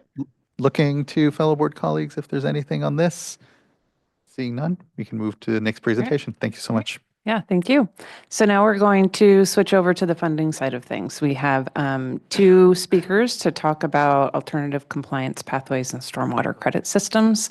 So first off, I'd like to hand it over to the Contra Costa Clean Water Program Regional Alternative Compliance System. We have Ms. Renta Perkins and Ms. Lisa Austin to take over. So hand it off. Okay, thank you, Chair Esquivel and board members and board staff for inviting us here today. We're really happy to be here. I'm Lisa Austin with Geosyntec Consultants here on behalf of the Contra Costa Clean Water Program. Yes, good afternoon. My name is Rinta Perkins, and I am with Geosyntec Consultants, and I serve currently as the interim program manager for the Contra Costa Clean Water Program. So thank you again for inviting us here to present on the Contra Costa County Regional Alternative Compliance. For short, we usually call it as REC system. So if you hear us referring to REC system, that is what the program. So as a background context, the Clean Water Program is a consortium of 19 cities and towns, the unincorporated county, flood control district. Established in 1993, the program's primary objective is to coordinate and implement countywide and regional activities as required by the municipal stormwater permit. Next slide, please. Okay, next slide. All right. So our member agency must comply with the Municipal Regional Stormwater Permit, or MRP, issued by the San Francisco Bay Regional Water Quality Control Board. This permit contains significant requirements for installing low-impact development facilities, referred in this presentation as green stormwater infrastructure. Any new development or redevelopment projects creating 5,000 square foot or more of impervious areas must treat their runoff with on-site GSI. This requirements applies to roadway reconstruction and frontage improvement. On top of it, our member agency must retrofit a portion of their impervious services before the end of this permit term with GSI. Each city, town, county has their own numeric target goals to achieve. The San Francisco Bay also has mercury and PCB TMDLs.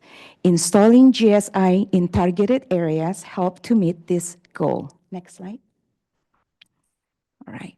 So many municipalities face challenges in meeting these requirements due to limited land availability, conflicts with underground utilities, or other site constraints.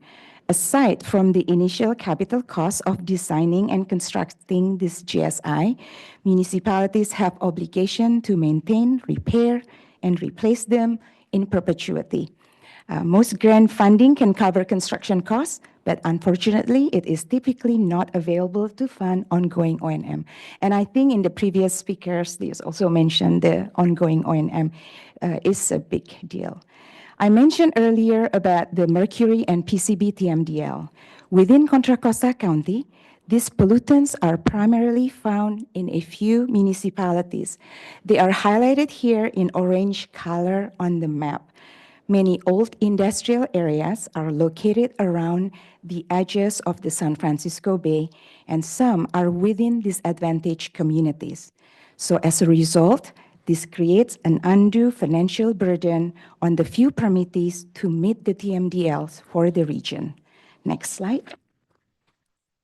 So how can the REC system address these challenges?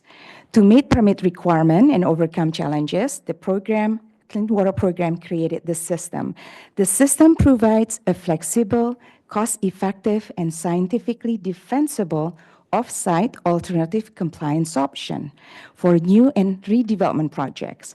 Aside from public agency and private developers, other entities such as Caltrans and school district can also participate. The REC system provides a framework for funding and building regional GSI to treat runoff from larger areas, instead of building small rain gardens here and there. These projects are generally more cost-effective to construct per treated acreage and can be strategically located where they have the greatest impact, such as in old industrial areas to meet PCB and mercury TMDL. Beyond water quality benefits, this project can revitalize communities by transforming underused spaces into functional GSI. One city manager even described the REC system as a redevelopment tool for her city. Many municipalities struggle to fund ongoing O&M, as we learned previously. This system incorporates a sustainable long-term funding source for maintenance. Later in this presentation, we'll explain how a community facilities district can create a dedicated revenue stream for maintenance. Next slide. So first of all, we'd like to acknowledge the US EPA Region 9 San Francisco Bay Office. The development and implementation of the REC system were funded by the EPA Water Quality Improvement Fund grants. So this system was made possible because there is a provision contained within our permit allowing an alternative compliance option. This became the legal basis. So think of the REC system as a regional in lieu fee arrangement. Its development underwent technical, legal, and regulatory reviews with contributions from numerous partners and stakeholders. And we also would like to acknowledge the San Francisco Bay Regional Water Quality Control Board staff for their support and endorsement of this concept. I am pleased to share that the REC system has been recognized as meeting the MRP requirement. So with that, I'd like to turn the next slide to Lisa. Thanks, Rinsa. So I'm going to do a quick overview of how the RAC system will work. Next slide. So think of the RAC system as a type of stormwater credit trading or banking system with sellers, buyers, and a centralized RAC administration. How it works is the seller, either a public agency or a private entity, designs and constructs an off-site green stormwater infrastructure project. Then these projects generate compliance units, which represent treated impervious area. The RAC administrator then certifies that these compliance units and enters them into a tracking tool. The system allows potential buyers, such as municipalities, private developers, or other agencies, to view and purchase the available units. The buyer must pay an upfront cost to the seller to purchase the compliance units. This covers the capital cost of constructing the offsite project. In addition to the upfront capital costs, though, buyers are also required to contribute to the ongoing O&M costs and of the offsite GSI facilities that they'd be benefiting from. During the development of the RAC system, we identified a community facility district, or CFD, as the most effective and appropriate mechanism to collect and manage the long-term maintenance costs in a reliable and sustainable manner. Next slide. So this slide illustrates the organizational structure of the RAC system. At the center is a joint powers authority formed by the initial participating RAC members. In this setup, the JPA serves two primary functions. One, forming and administrating a CFD to manage the ongoing O&M costs, and acting as the RAC system administrator, overseeing the transactions, certification of the compliance units, and the compliance tracking system. Under this arrangement, only participating JPA members can buy or sell compliance units through the RAC system for their public capital improvement needs. These members may also enable private developers, nonprofits, or other entities within that jurisdiction to participate. So agencies that were not part of the JPA at its inception, though, may join at a later time, and then everybody in that jurisdiction is allowed to participate. Next slide. So now I'll go over some of the components of the RAC system. Next slide. The units for exchange are called equivalent acres greened, which are calculated based on pollutant generating area adjusted for the rainfall zone and land use associated with each unit. For, excuse me, for offsite treatment to be equivalent, it should reduce the same pollutant load. Oh, sorry.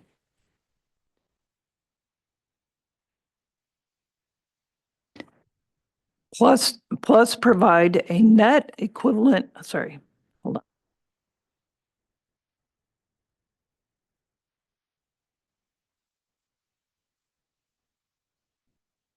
It has to provide a net environmental benefit.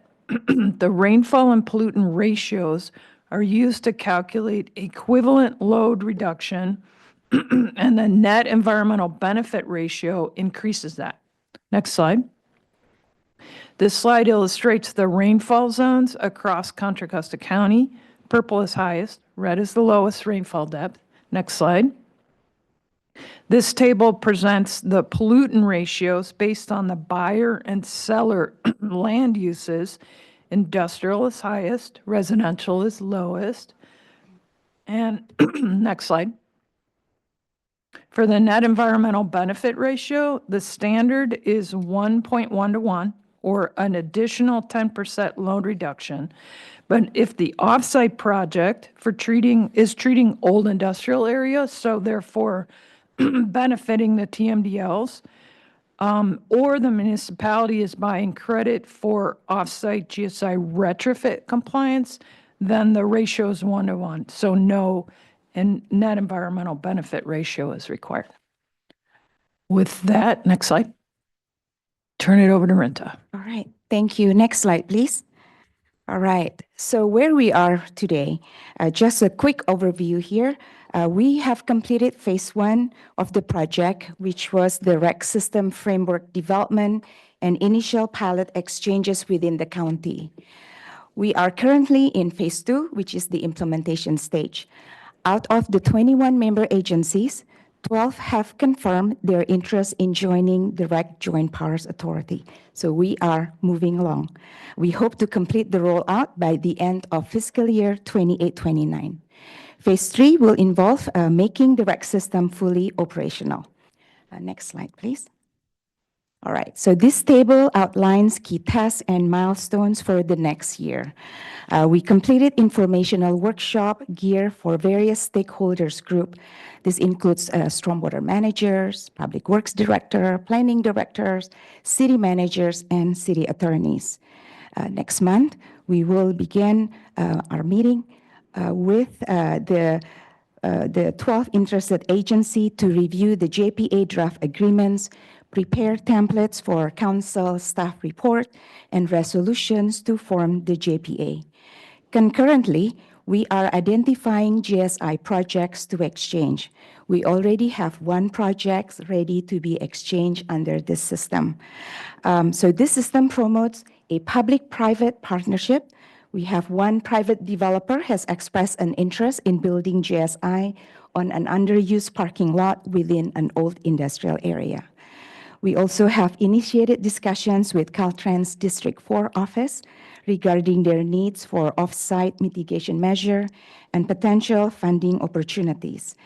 So we hope to circulate the community facility district terms and establish the boundary of the future annexation areas beginning spring of 2026, with the goal of completing the CFD formation by the end of this fiscal year.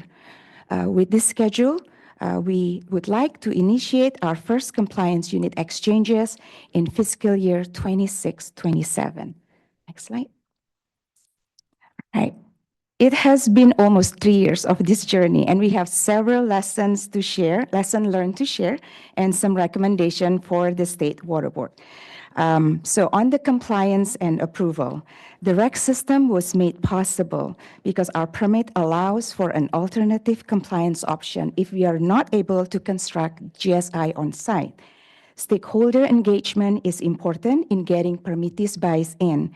And I must admit that having been supported by a diverse group of representatives from the city manager's office, public works, stormwater, and legal experts as the planning task force was essential.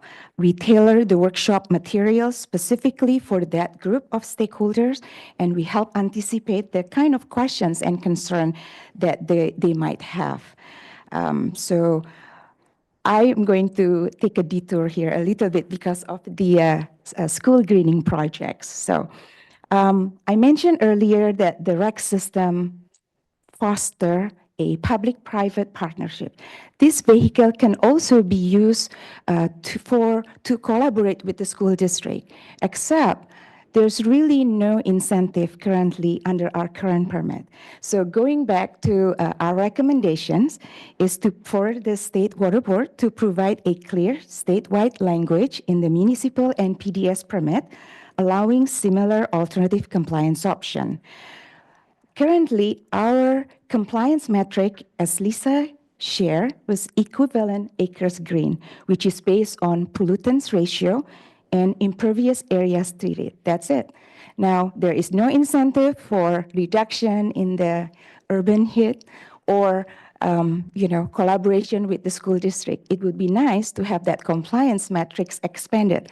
Perhaps an extra bonus if the project happened to be a school grading project in the disadvantaged communities. So currently, that incentive is just non-existent.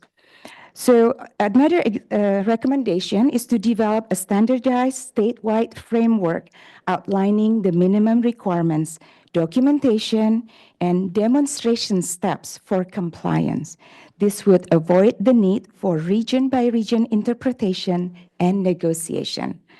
Now, on the legal and administrative issue, having a clear JPA draft agreements, defined role and responsibility of various entities, as well as a rotation schedule for fiscal agency are necessary to avoid confusion and reduce undue burden on the JPA members. For some city managers, the idea of forming a JPA could mean additional unfunded pension liabilities of JPA employees. We address this concern by presenting the JPA and CFD hierarchy. City managers are also interested in understanding what is their city financial obligation as a JPA member. So our recommendation is for the state to offer model documents related to JPA and CFD with annotated best practices and lessons learned, which could save agency legal costs and time, as well as to ensure consistency. So on the subject of funding, we are so grateful to have received the APA grants to cover the initial cost of developing and implementing the system. Without this grant, there would not be a Contra Costa County REC system. So our recommendation is to establish or promote state-level grants similar to the WQIF grant, specifically for setting up the system, and also develop GSI cost studies and compliant unit equivalency to reduce duplication of effort. So again, if there is possible to expand the compliance metrics to promote collaboration with the school district, that's another way that we would like to see. On the subject of outreach and education, we learned that our member agencies needed assistance with internal communication with city managers and councils. To support this, we created informational materials for various stakeholders along with case studies that demonstrate how the REC system can be applied to specific agency situations. Early and consistent outreach is critical for securing participation and gaining leadership approval. So our recommendation is for the state to host workshops similar to this forum here to share resources, case study, and lessons learned. It would be nice if the state could create a web portal with sample documents for agencies who are considering similar system adoption. And finally, on the technical support and adaptive management, the REC system requires dedicated administrative support for tracking compliance unit, certification of the off-site GSI project, reporting to regional boards, and financial management. Our JPA members will need to plan for consultant or staff time. Adaptive management and periodic reviews by a technical committee are necessary to resolve operational challenges and policy issues. Our recommendation is for the state to establish a statewide technical advisory committee to assist with similar system implementation, adaptive management, and troubleshooting. Standardized annual reporting to regional boards, 9 regional boards, using templates and recommended metrics to simplify compliance reporting and enable statewide data aggregations. So this concludes our presentations. Thank you. Thank you incredibly for just the real cutting edge work ultimately when it comes to establishing a program like this. And I know all the effort and work that's going on in the county to make this work. It's really appreciated because I feel it's an important approach when it comes to just developing a more comprehensive tool out in the watershed that really helps us get the most benefit for all the work that's going on, and not kind of left to have a piecemeal of small projects, but really ensure that the resources being expended at the local level and even the state and all amongst us are really going to the most effect. And so this credit trading program is fantastic to see, and really excited to see how implementation goes here in the next years as you are really spooling up. But really appreciate the groundwork. As you said, it took years to even get to this moment, and it seems like you're all at a really exciting moment and opportunity for us as a state to learn how it's working at the local level there, but to your point, synthesizing it up into maybe some actions that we can take as a board. So I really appreciate the recommendations as well on actions that we could further take.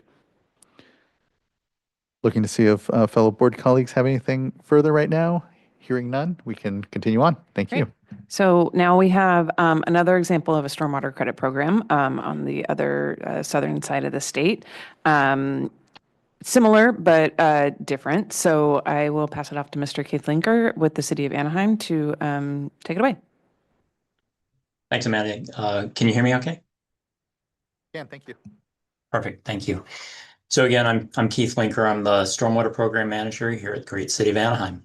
I want to thank you, Chair Esquivel, and board members for your time. It's truly a privilege to be here today. Also, a big thank you to the storm staff, particularly Robert Kent and Amanda McGee. Next slide, please. So it's interesting, before I get into this, you mentioned implementation, and we are in implementation right now. So we've got some lessons learned, Chair Esquivel, to share with you. But before we do, this is kind of a teaser slide. So we're talking really about what the benefits are before we talk about the program. But I want to thank Lisa for going ahead of me and kind of setting the stage. So it'll save me some breath and everybody here some time. So a lot of benefits to this program, obviously listed here. One of the biggest, and it's consistent with the storm's mission, which is more stormwater is captured through this program's implementation. And we put greater funding provided, but really, frankly, this is a self-supporting program. So, grant programs are amazing, but they're a drop in the bucket to what we really need. And this is kind of this could be a path forward to generating very significant amounts of funding to move projects forward more quickly. And I mentioned quickly, of course, this is in fact a faster path to clean water than the current status quo with the permit requirements. Also, we have broad support. I'll get to that later and detail what that is in a moment, and other benefits are listed here. Next slide, please. So this was already teed up for me, but we love our acronyms. The new development program requires plans to be developed, WQMPs and SUSUMPs. We use the term BMPs, so just to explain those, really a WQMP and SUSUMP, they're the same thing. They are the plan that's required by certain projects that trip regulatory triggers, it was mentioned earlier. And they specify that stormwater needs to be captured on site, the 85th percentile storm. And this goes, it's a broad range of projects, private projects, municipal projects, right-of-way projects, runs the gamut. And the BMPs that we're talking about are best management practices. They're either capture and treat on the left, which is a tree well design, or on the right, capture and infiltrate type approaches. Next slide, please. So this is all working well. We, are moving forward at expanding the footprint of pollutant removal through this process of new development and redevelopment. However, the challenge really, there are multiple challenges. We have thousands of these BMPs throughout Anaheim. They're expensive. They're expensive to design. They're expensive to construct, and O&M is expensive. But beyond that, through our permit, we, the city, are required through code enforcement. We utilize code enforcement to enforce. So inspect and require improvements or corrections should it be needed. And of course, that's a burden on our staff, as you can well imagine. So next slide, please. So is there a better way? We think so. This graph or exhibit shows, similar to the RAC program, how the credit program works simplistically. So the city goes and builds, and incidentally, just to make note, the city is the only one who can generate these credits. The RAC system, I believe, is open to private, but ours is not. So we build what's called a regional stormwater capture system, and then we verify that after it's completed into a fairly rigorous monitoring and testing process. Then credits generated. It resides in a bank. When a new development project comes through and is required to implement BMPs as described in either a WQMP or SUSUMP, they can choose. This is a voluntary program. Nobody's required to participate. If they choose to purchase credit, they're welcome to do so. That money goes back into an account, and then it pays for more regional capture projects or for the maintenance of existing projects, as well as, you can see down at the bottom, inspection, audit, the oversight of the program, of course, is an expense as well. Next slide, please. So what does this look like? This is our first credit generating project. We call it the Majeska Park project. We're very creative. It happens to reside in Majeska Park. It's substantial. You can see by the numbers, captures about 150 acre feet per year, contributed from a 220 acre drainage area. Depending on what numbers you run, our estimate is about 5 times less expensive than individual on-site systems. Next slide, please. So this is a pretty rough graph, and it's an estimate. These are not precise numbers, but all we mean to demonstrate here and depict with this is that with a credit program, you would see the acceleration of water quality improvement similar to what you see on the left, the bar graph. So each time a credit generator is put into place, we have a step up in that graph. So we're capturing more pollutants. Whereas if we just leave development to itself, it's a much slower process. Obviously, it's a little more incremental, which is the graph on the right.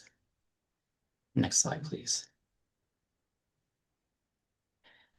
So to give you an idea of the scale of what we're talking about, and this is obviously going to take us a long time, much like the new development program was envisioned to take a long time, but more quickly through the credit program. These are, so this is an outline of the city boundaries. Within here, the Majeska Park project I mentioned, you can see is the blue, roughly in the west of the city, kind of teal color. We did complete another credit generating project, which is in what we call the canyon area, which is in the narrow portion, roughly in the center of the screen, the black or dark gray footprint. That's the watershed for what we call the La Palma Richfield project. again, we're very creative with our names. It's at the intersection of La Palma and Richfield. And this coming year, we will construct what's called the State College Trunk Line Improvement. And that is the red watershed in the middle of the city. We also are gaining traction with what's called Chantilly Storm Drain Diversion. That's the light green, and there's a few others that we're envisioning. But this is just to give you an idea as to the scale of the drainage areas that we're actually capturing and hope to capture in the near future. Next slide, please. So the concept, it's not a new concept per se. Of course, it's somewhat new in California, but we started thinking about this in 2015. We started developing the program documents in 2017, started outreach 2020. We did get regional board EO approval, which was required in 2023. 24, we sold our first credit, and as of today, we have almost $5 million in credit sold. Obviously, moving ahead, we will use that money to leverage and generate more credit generators, as well as maintain the existing ones. Next slide, thanks. So I mentioned I would discuss broad support, and this is critical, and the Contra Costa program mentioned this as well. Our outreach was as broad as we could get. We wanted all stakeholders we could contact and wanted support from them, and frankly, we got it. You know, when we say broad support, we're talking about a wide range of interests and perspectives. Of course, we have keeper groups here. We have business interests represented, developers effectively. Next slide, please. We also have agency support. Of course, this is a water quality and water supply benefit. The projects that we put in the ground are capture, treat, and infiltrate. We don't have direct reuse, but of course, indirect is, you know, in some ways just as good, if not better. So Orange County Water District, OC San District, now called OC San, Orange County Transportation Authority, IRWD, just to name a few. Next slide, please. So I mentioned we got regional board support, Santa Ana region in 2023. I want to pause here and really thank Jane Joy, who recently retired. Thank her and her staff. They were amazing. They were supportive. They had a willingness to go above and beyond, frankly, and spend the time outside their normal duties to review, comment on, and eventually approve this innovative program. Since Jane retired, we're looking forward to the same cooperation with Eric Lindbergh, the new EO in Region 8. Next slide, please. So now I get to the difficult part. I usually do extemporaneous, but I'm going to read this because this is a little bit complicated and it is important. So this is one of the focuses or takeaways from this presentation, if you bear with me. So I mentioned regulatory support is critical when it comes to MS4 permits and credit programs. The credit programs must define a credit trading area, which is linked to a watershed. You can see the three here that Anaheim overlaps. So the credits that are generated can only be sold in that same watershed. And we discovered that if the credit trading area is defined as a smaller watershed, that becomes a problem for many reasons. And I'll list two here. The two biggest are, first, water quality improvement will be slowed, since watersheds won't have enough credit to sell until a credit generator is built in that watershed. As we know, it takes a lot of time to build these stormwater capture projects that serve as credit generators. The smaller the watersheds in a credit program, the longer it will take to have credits become available. This in turn means the longer it will take to improve water quality. Secondly, credits could be stranded if there's no buyers in that watershed. As an agency, we can't spend money without reasonable assurance it'll be reimbursed. Therefore, it may be impossible to justify building a credit generator, and therefore would make no sense to develop a credit program in the first place. So defining larger watersheds for a stormwater credit program results in more potential credit buyers in those watersheds, which means quicker purchase of credits, and therefore expediting the construction of additional credit generators, again, resulting to a faster path to clean water. Next slide, please. So getting back to the regulatory conversation. So the draft tentative order for our region's MS4 permit, which is now a tri-county permit between San Bernardino, Orange, and Riverside counties. The language that was in that tentative order would have resulted, or potentially could result in 8 watersheds. And that frankly will kill our credit program. Of course, that's kind of a scary concept considering you spent a decade and quite a bit of money to put this program in place, as you can well imagine. Next slide, please. So what we're looking for is regulatory congruence, and that's a really made up term, but what it really means is that we're looking for the credit program. The credit program is supportive of the storm's goal, and we hope that the MS4 language can also be supportive of the credit program. It's just a cyclic process.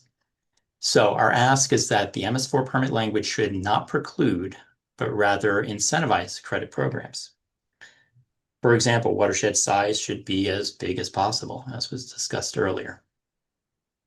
Additionally, permit consistency and clarity, and this was discussed earlier in this workshop, permit consistency and clarity at the state level will help the credit programs be developed and implemented sooner, again, speeding the path to water quality improvement. Next slide is it. I kept it quick, and thank you, Contra Costa, for helping me speed through this. Thank you both, and really appreciate hearing about the good work that has gone on down in the Santa Ana Regional Water Quality Control Board's area here and in Anaheim. Wondering when it came to that approval at the executive officer and kind of working through elements of your program, what were the sort of the major sticking points, if you will? What took the most time to get through? Just wondering what friction may have been there. Yeah, great question. There are a number of items. I guess one of the biggest challenges is envisioning a program that hasn't been put in place. So it was really sort of a matter of speculating on what the challenges would be, or where, for example, the permit requirements would not be implemented, and plugging those holes, again, with sort of a speculative approach. And one of the ways that we did that, it was suggested and we accepted to have the program implemented for a year, as we don't like to use the term pilot, but that's really effectively what it was. For a year, we could only sell credit to city projects. And then that was sort of our test case to demonstrate that to staff that, yes, this will work. And we went through that process and showed them how it worked, and it's been successful. Yeah, being the first is oftentimes just in of itself the source of why things might take a while. So I appreciate that, and appreciate just the work that's gone on here in the watershed. Looking to fellow board colleagues, Vice Chair. Thank you for the presentation. Really interesting. I have just a couple of questions. So first of all, there was a slide, and I don't see numbers, so I'm going to try, and it was the slide right before regulatory congruence, where you said that it could, a certain action could actually kill the program, and I got lost on that. Could you spend a little more time on this slide? For sure. So the language, I apologize, I don't have it in front of me, but I believe it referenced nearest the watershed credit training area would be defined as the watershed that flows to the nearest receiving water body of the state of the U.S. So that creates several issues, not the least of which is what is the U.S. is not well defined. We used I think what was called a HUC 8 rather than that description that was in the permit language to delineate our watersheds, which obviously allowed us to use a larger size. I hope that answered your question.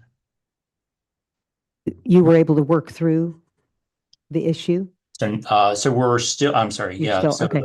the order is still tentative. So we're looking forward to a new draft coming out. We're hoping that language is modified in order to allow us to continue with our program and not impede future programs, but is yet to be seen. Great. Okay. And I just really appreciate both presentations and the thoughtfulness and, just highlighting issues, starting off stranded credits and that sort of thing. But, and I think it's great that you have such a broad partnership, NGOs and the business community. So it looks like folks are fairly confident in this. However, just, assuming the worst here, I mean, you're saying it's 5 times less expensive than on-site, but in light of the fact that it's a city-run project and the city is the one that's issuing development permits, is there a concern that this could turn into runaway costs? And how best to manage that? Have you considered a third party managing it? Or I think one of you mentioned an audit. And so, how best to keep costs controlled so that you continue to tell this good story, that it's less expensive and you can generate water quality benefits sooner than just having on-site treatment? It's a great question. We spent a lot of time in the preliminary stage in the 2017 to 2020 period talking about money. I didn't realize that an engineer who is focused on stormwater would end up spending so much time in the financial world, but we did. As was mentioned earlier, it turned out that we estimate most of our credit generating facilities will cost 5 times as much to maintain as the capital cost. As we move forward, each time we bring online a new credit generator, the cost for credit will change. So I guess to answer your question, we have confidence in what our estimates were initially. I think we've been careful in determining what the ongoing expenditure will be, the largest of which being just the O&M. And when we, put more credit generators in the ground, we're going to have different numbers come out. So the money that we accrue will be commensurate with that additional cost or reduced cost, depending on the case. Thank you. Thank you. Thank you, Vice Chair. Seeing no further comment, I think now we move on to further funding, but from our folks now. Absolutely. So I'd like to hand it over to Ms. Jennifer Toney to talk about stormwater funding at the Division of Financial Assistance. Thank you. Good afternoon, Chair Esquivel, members of the board. I'm Jennifer Toney, Senior Engineer in DFA, and my team in DFA is responsible for the Stormwater Grant Program, and the Storms team asked me to come talk about our funding sources for stormwater projects. So next slide. So we have 3 major sources of funding for stormwater projects. So we've heard a lot about all the great stormwater projects that have been funded. So how can we keep those stormwater projects going? So we have 3 major sources. We have bonds. We have Proposition 4, which was passed in November of 2024. We also have Clean Water State Revolving Fund that can fund stormwater projects. Under that umbrella, we have low interest loans. Currently, the interest rate is 2.2%. And we also have principal forgiveness, which is non-repayable funding. So under this program, we have funded projects that have received low interest loans and principal forgiveness, or we have had projects that have come to us and received principal forgiveness only. So we will work with applicants on the best funding package for them and their project. We also have sewer overflow and stormwater reuse municipal grant funds, which we, as at the State Water Board, apply to US EPA for. And they give us grant funds, and we award that to our applicants. Next slide, please. And here is a comparison chart of all those funding programs. So the Clean Water SRF funding program and principal forgiveness is federal funding. We currently have $20 million in principal forgiveness available for stormwater projects this fiscal year. The maximum amount a stormwater project can receive in principal forgiveness is $5 million. It's not a guarantee that we get this every year. It's decided each year in the intended use plan when we go to the board. We do fund planning and implementation projects under this funding source. You can apply anytime. And we do require complete environmental documents before we can issue a funding agreement under these programs. For OSG, it's also federal funding. We receive about $4.5 million each federal fiscal year from EPA. EPA asks us to prioritize disadvantaged communities for this funding source. But if we don't have enough disadvantaged communities that are applying, we can fund non-disadvantaged communities. Also, we can fund planning and implementation under this source. You can apply anytime. And much like Clean Water SRF and Principal Forgiveness, we do require complete environmental documents. For Prop 4, it's state funding. We have $101.5 million available for projects. We are planning on doing implementation funding only for this source and running it as an open and closed solicitation. You do not need complete environmental documents. You will apply and you can finish your environmental documents after you execute your agreement. Next slide, please.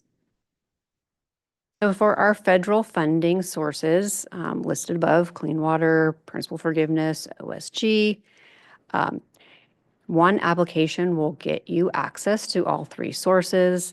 And when you apply, we will meet with you during a project kickoff meeting, and we will help guide you through which funding source is the best for you and your project. You will submit an application online through our FAST system, which stands for Financial Assistance Application Submittal Tool. And I have the link here online. When you log in, you'll see an option for either construction or planning. And you can submit a partial application. When you submit that application, when they notice that it's a stormwater project, it will get triaged to my unit, and we'll assign a project manager, and they can help you with filling out the remainder of the application packages. For the construction application, it does consist of 4 application packages: the general, technical, financial, and environmental. The Clean Water SRF application package is set up so it's primarily geared towards wastewater projects. So I do recommend that if you have a stormwater project, it might be helpful to submit a partial application and have that project manager help you through the rest of it, because there might be pieces that are not applicable to stormwater projects. So if you haven't used FAST, don't worry. There's tutorial videos and project managers can help you. And the link for the application is listed here. Next slide, please. So the rest of my presentation is on Prop 4 because I know there's a lot of interest on Prop 4. If you have more questions on the federal funding, please reach out to me. My information's at the end of the slide. So Prop 4 stormwater funding, Prop 4 allocated $110 million for urban stormwater projects. It did allow for 7% in admin costs and bond costs, and that's where we came up with the $101.5 million for projects. So Prop 4 also stated that 40% of the funds had to go to projects that benefited disadvantaged communities or vulnerable populations. Match is not required under Prop 4, but also said that state agencies should give priority to projects that leveraged private, federal, and local funding. So we'll be looking at how we do this when we score our projects. Next slide. So when Prop 4 passed, we noticed that there was no exemption language to the Administrative Procedures Act, which was in our previous bond funds that we had received before. The exemption language allowed us to do guidelines instead of regulations. So when we noticed this, the Department of Finance introduced a trailer bill that introduced this exemption language. The exemption language did not pass. Instead, at the end of September, legislature approved a bill that instead required all Prop 4 programs to go through the emergency regulation process. So what we've been doing since then is we have been learning about this new process and going through trainings and laying out the new process and timeline. So at the end of my slides, I do have a next steps slide, and apologize that I don't have that new timeline. We will have it soon. But what we are planning on doing is we are planning on still doing guidelines and putting out draft guidelines for public comment. And then those draft guidelines will go through that emergency regulation process. So when I talk about guidelines later on in the presentation, that's why we are doing both. We're doing draft guidelines and emergency regulations. Next slide, please. So eligibility, here's the list of eligible applicants. In the interest of time, I won't read them off. This comes straight out of Prop 4. To be eligible, your project must be in a stormwater resource plan. I have a whole slide dedicated to this where we'll go through the ins and outs of what that entails. Stormwater fund requirements list that your project has to provide multiple benefits. And I also have a slide where we go into what we're proposing for that. Also, you have to have an urban stormwater project. I have urban starred because Prop 4 did not define urban for us. So that means that we're going to have to define urban in our guidelines. Your project also must address flooding. Next slide, please. Stormwater resource plan. So stormwater and dry weather runoff capture projects funded with bond funds must have a stormwater resource plan. This was a requirement starting with Proposition 1.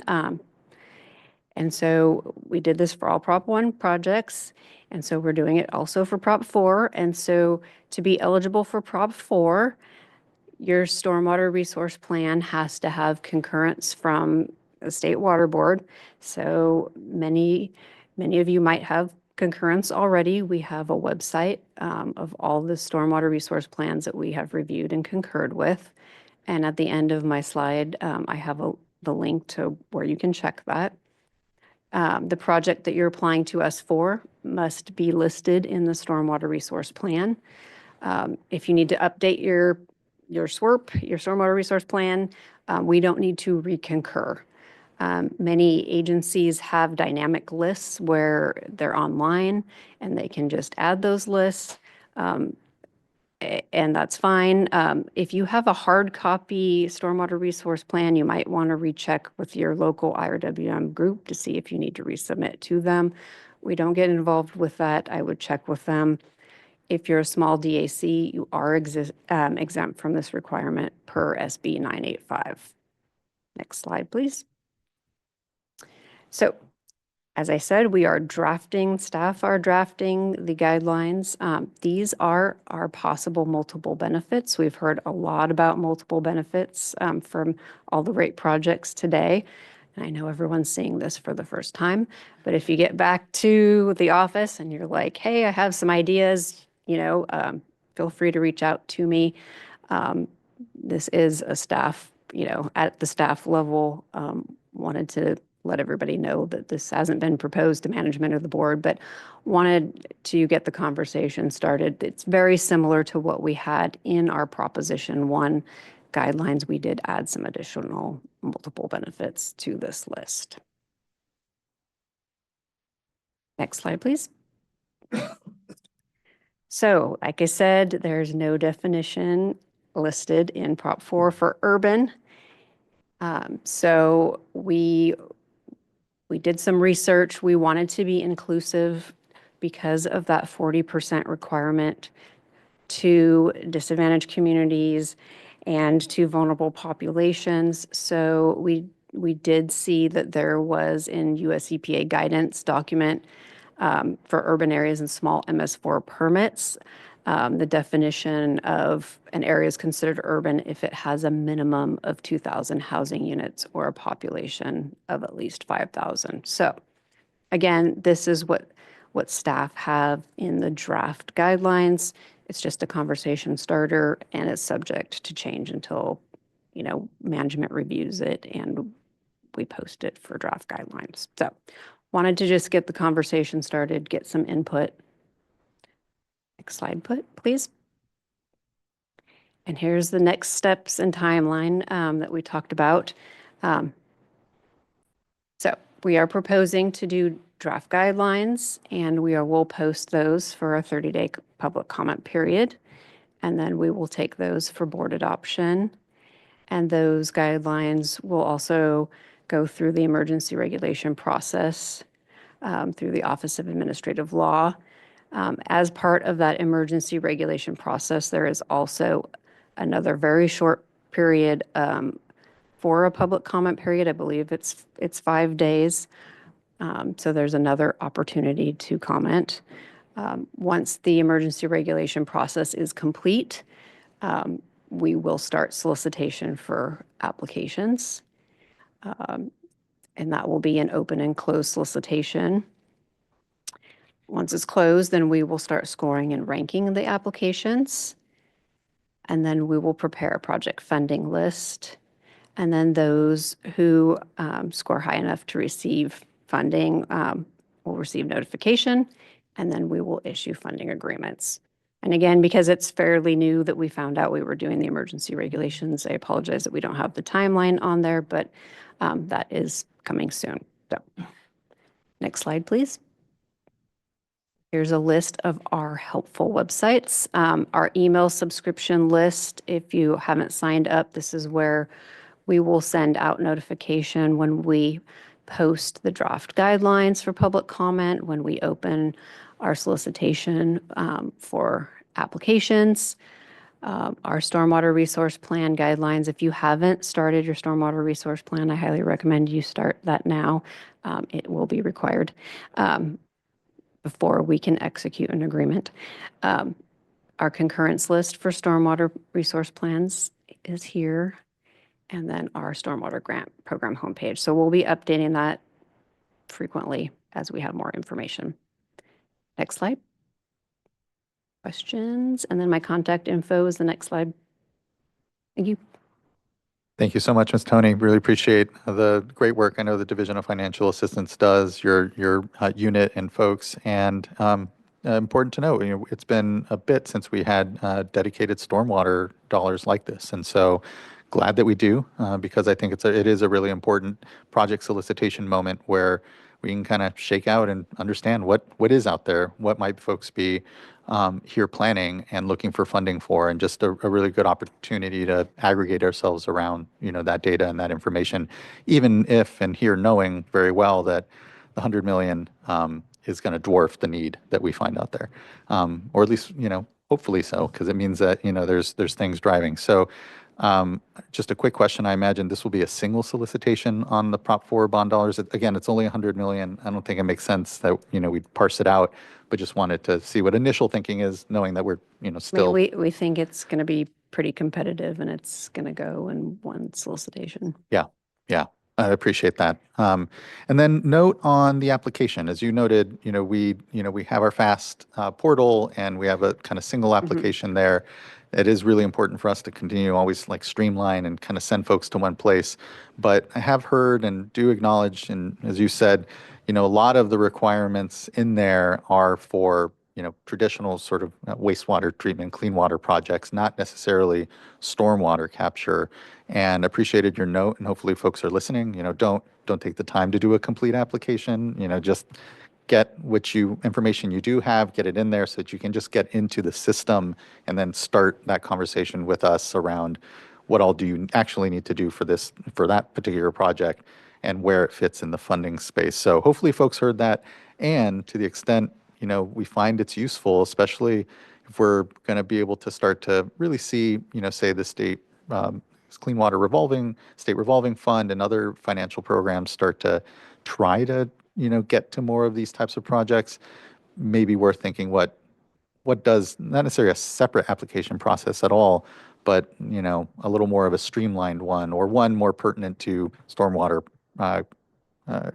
capture projects that are out there. So I know it's kind of a balance of the benefit to our processes and everyone's, and I think it can just help kind of isolate, but identify these stormwater projects a little more easier in our kind of system, or at least make it easier for folks to kind of come in the door without feeling that our programs maybe aren't as aligned for the sorts of projects that they may be coming to us on. Yeah, I mean, I think it helps to submit at least the general application or the form and then get a project manager and then have a kickoff meeting and have that conversation of which route to go for funding and try and triage it that way before a whole lot of time and effort is put in and have somebody to help walk them through the process is my thought. Yeah, I appreciate that. And again, for folks that are out there, they're thinking of this, just get in. And again, it may be that there are opportunities with some of the other funding pots and not all necessarily on Prop 4, but this is great to have a specific solicitation for it. Again, I think we'll learn a lot. We'll get a lot of folks and interest out there for sure. All right, looking to fellow board colleagues if they have anything further on funding, which is a big component of this. And thank you, everyone. I know it's been a long afternoon here on this topic, but just so well worth it and worthwhile to be able to do this deep dive and give this preview to what is going to be a lot of work in the coming years, and kind of resetting, if you will, this discussion. So it's appreciated. Board Member Firestone. Yeah, agreed. I've really appreciated this space and overview. I think I just wanted to put a plug in because, there's a lot of process still to develop guidelines for this new funding source, and we're really excited to actually have more significant funding for this. Of course, need a lot more. But I do want to just put a plug in for thinking about how we might incorporate a really targeted technical assistance program for stormwater for particular priorities in underserved areas, particularly for schools or parks with disadvantaged communities, and think about, are there particular providers that like Amigos de los Rios or Trust for Public Land or Pacific Institute. I don't know the different ones. I think there are some consultants out there, but that have really specialized expertise in that can help those projects get developed. I know there's a timeline. There's probably plenty of projects that are shovel ready and ready to go that can use that 100 million. But if we don't start the pipeline, those won't get done and they won't be, we won't be able to take advantage of future ones. So I just want to make sure we don't miss the opportunity to invest in that. And I think a lot of one of the things that's really been many things that are great about the presentations we've had today is that it highlights the importance of both these really small, targeted, distributed projects, like we heard from Ms. Robinson, and in schools or some pocket parks that just really make a difference in local lives and neighborhoods, but also these really much bigger scale projects that may be more cost effective on a large scale, and that we need both.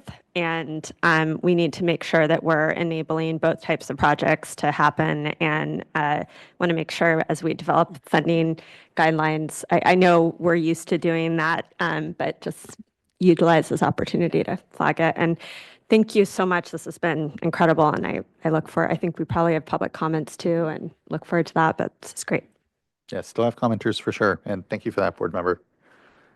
I'll just quickly chime in and say I absolutely agree. I was actually going to bring up the same thing, not necessarily technical assistance, but different project types, including schools. And I guess I would throw in there also, I looked at the slide, but didn't see anything right off, but also looking for geographic dispersion, because as board member Firestone is indicating, getting these pipelines started, and there's a lot of activity already in certain areas of the state, but trying to spread this around, keeping in mind there's only so much money. And so, we can't have the wish list that goes on, then it'll end up chopping it up so quickly, but just keeping that into consideration. Thank you. Thank you, Vice Chair. Thank you, Board Member. Board Member Morgan, just checking if you wanted to, and any comment on funding? Okay. Thank you. Appreciate that.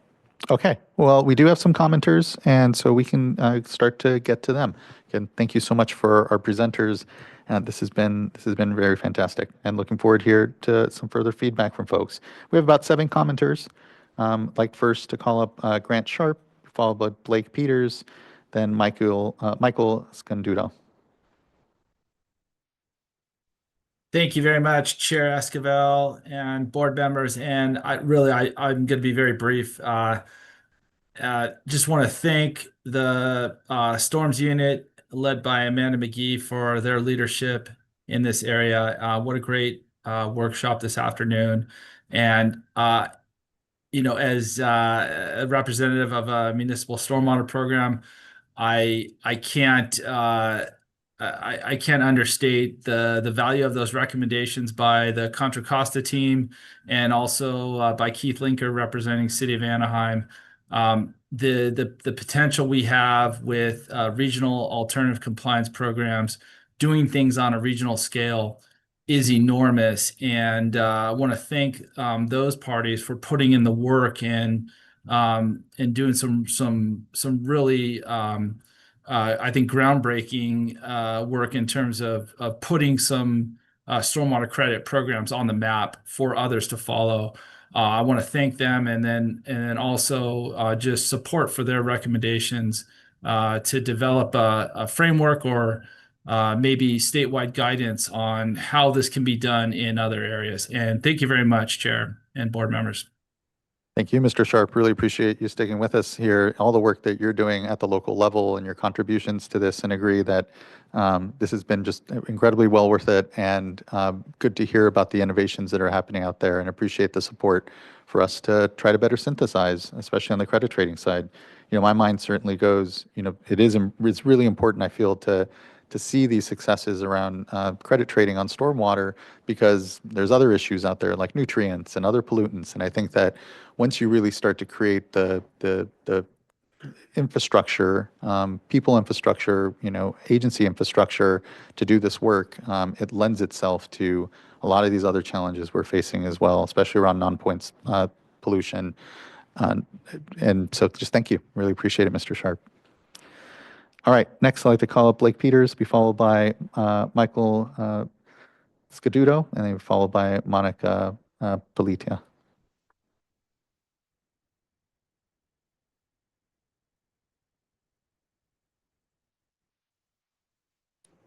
Okay, looks like Mr. Peters and Mr. Scadudo are not on, so we can go next to Monica Palta, and then Karen Cowan.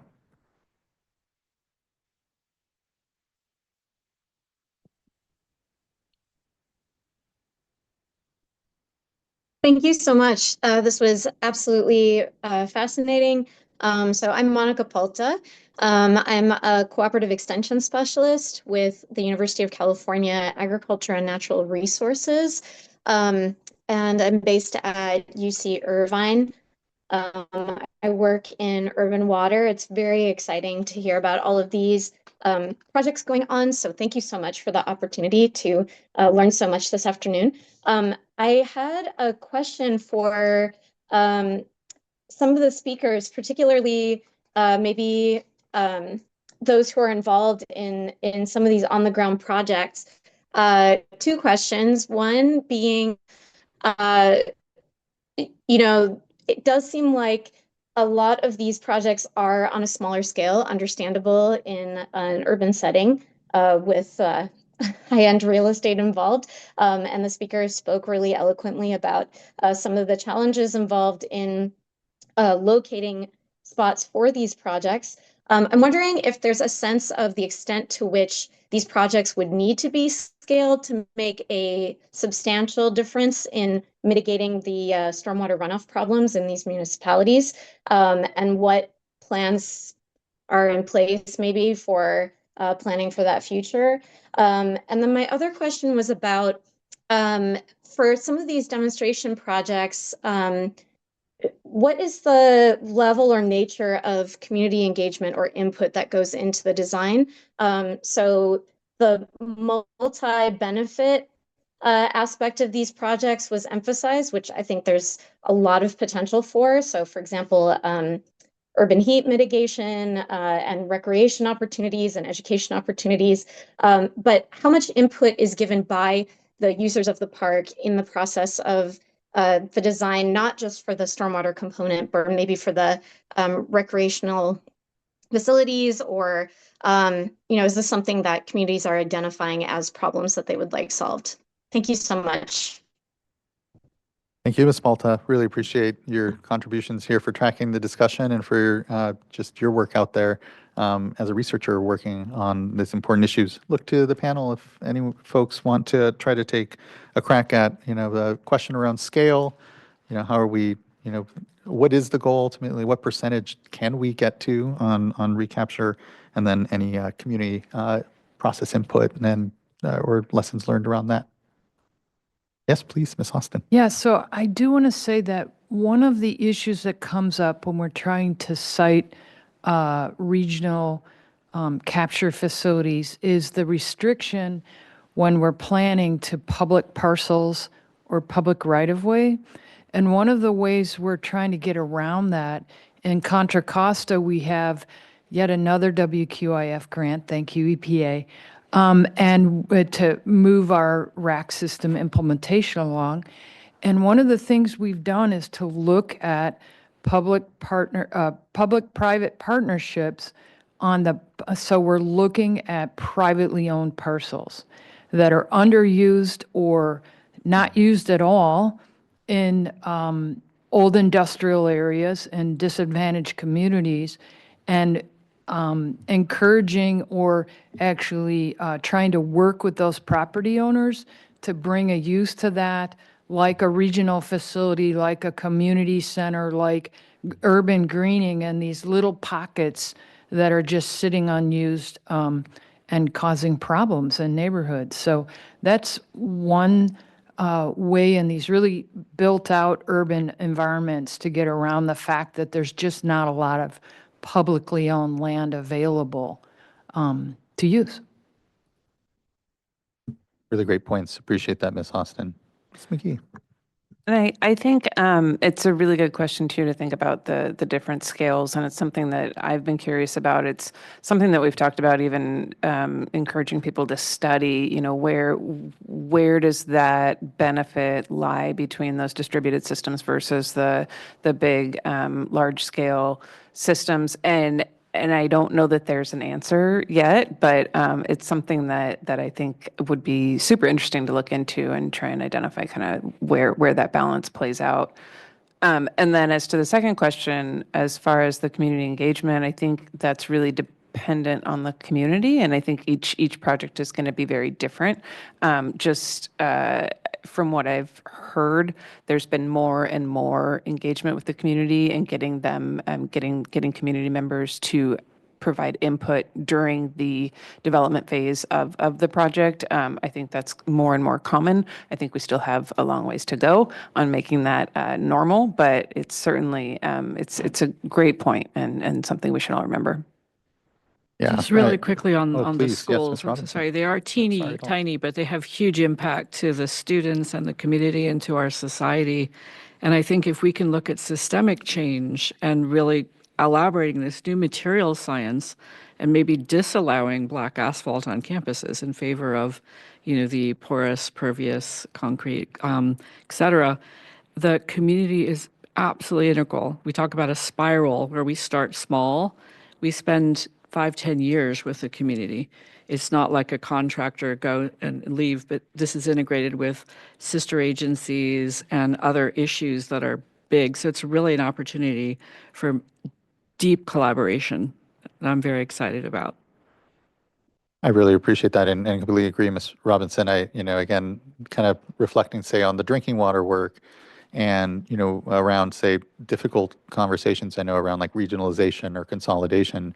We know that, we basically have a step zero, and that step zero is actually engaging the community first and listening to the community and knowing, to your point, that it's not like a checkbox amongst the process, but it's actually the most important through line that we can possibly establish, and often gets, underfunded or isn't given as much attention. But I agree that it is, the important step zero is that community engagement and community support, because that's in the long term who are the lasting advocates and who are the impacted and or beneficiaries from all this. So appreciate all those points.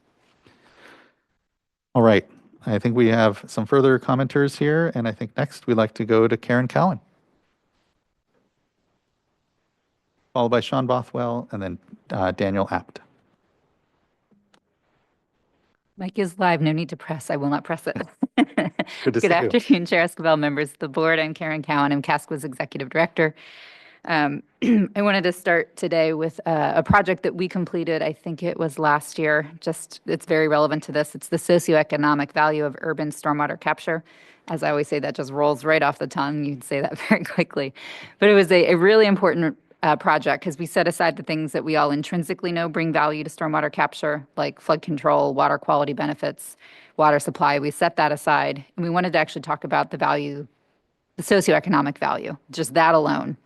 And what we found, looking at projects all over the state, all different types of stormwater capture, that the value is big. It's returned in the first year. And whether that's a small, quote unquote, small urban stormwater capture project in a green street, or like a mega groundwater infiltration project at a huge park, whatever that investment is, it's returned in the first year. And that's almost unheard of in environmental economics. So it's a way to just re-emphasize how valuable these projects are and why we should be doing them.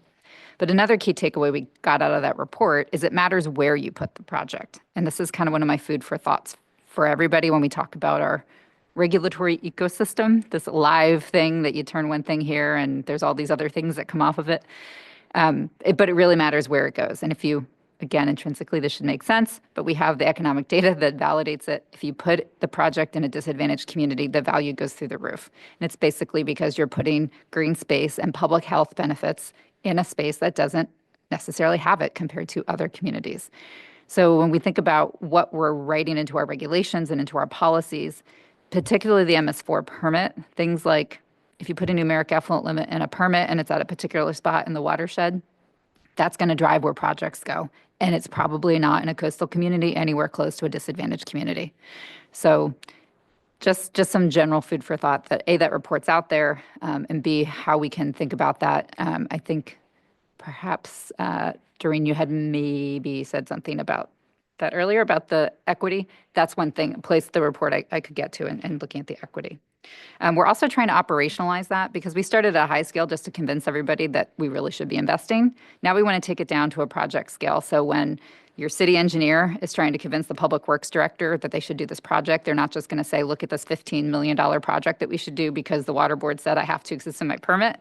They're going to say, look at the value and this is going to bring to our community. So we're going to get all this huge value. We should be doing it. So that's our next level that we hope to take that report to.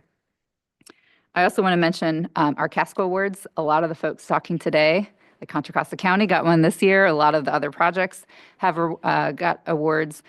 And the number of stormwater capture awards that we've been giving is going higher and higher every year. We had 5 projects this year that we gave an outstanding service award to. And they all can do 2-minute video clips. So this is digestible. It's not hours of technical presentations to sit through. But if you want to see them, we do have them pretty sure on our website. If not, they'll be there soon to watch those 2-minute video clips and get a sense of what those projects are. Okay, so there's an awful lot that we talked about today that to me really is CASCWA's vision for sustainable stormwater management.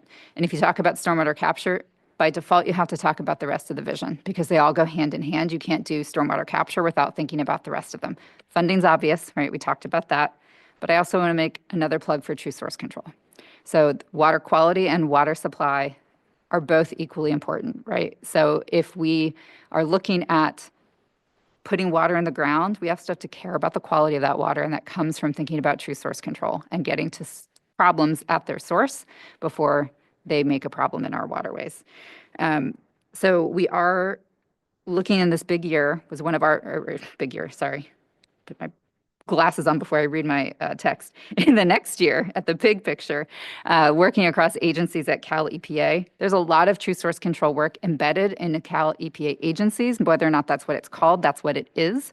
So we've talked to Amanda McGee through Storms and talking to DPR, Cal Recycle, DTSC, bringing everybody together, even just at a quarterly basis, and to just talk through what our shared goals are to build that interagency collaboration and communication. So when it does get to, here's a policy action we need to take, we all are talking kind of the same language and can see those shared opportunities.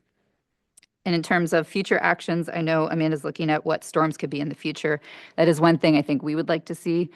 Again, in policy decisions, how do we put true source control into permits as well? So we're not just thinking about infrastructure, we're also thinking about what's going to solve big picture problems. So if we have a statewide problem, we probably have a statewide solution. That's not something an individual or city or county are going to tackle. A very obvious one is trash. There's obviously things everyone can do at the local scale, but the city of XYZ is not going to go and solve what is honestly a global trash crisis. Okay, next is public education. So if we think of stormwater capture and true source control, as you know, you've heard it from me, we have a public education campaign, Rain Ready California, with the tagline of protecting and collecting water for our future. That is fundamentally important because you talk about community buy-in. What does the community want? The community has to understand that the funding for these projects is critical and they should support them, and that the project itself is important. There were projects when I started at Casqua 7 years ago in my own local community that got nixed because the community was like, oh, this is terrible. This is going to lead to liquefaction. That's, I know, right? We all giggled, but the project got killed. They had a grant from you all and the money came back. So we went to very much go the other direction. And we are really launching that program bigger this year. In March, we're launching our version of it and pushing that out publicly. And hopefully our other municipalities are going to start pushing that messaging as well.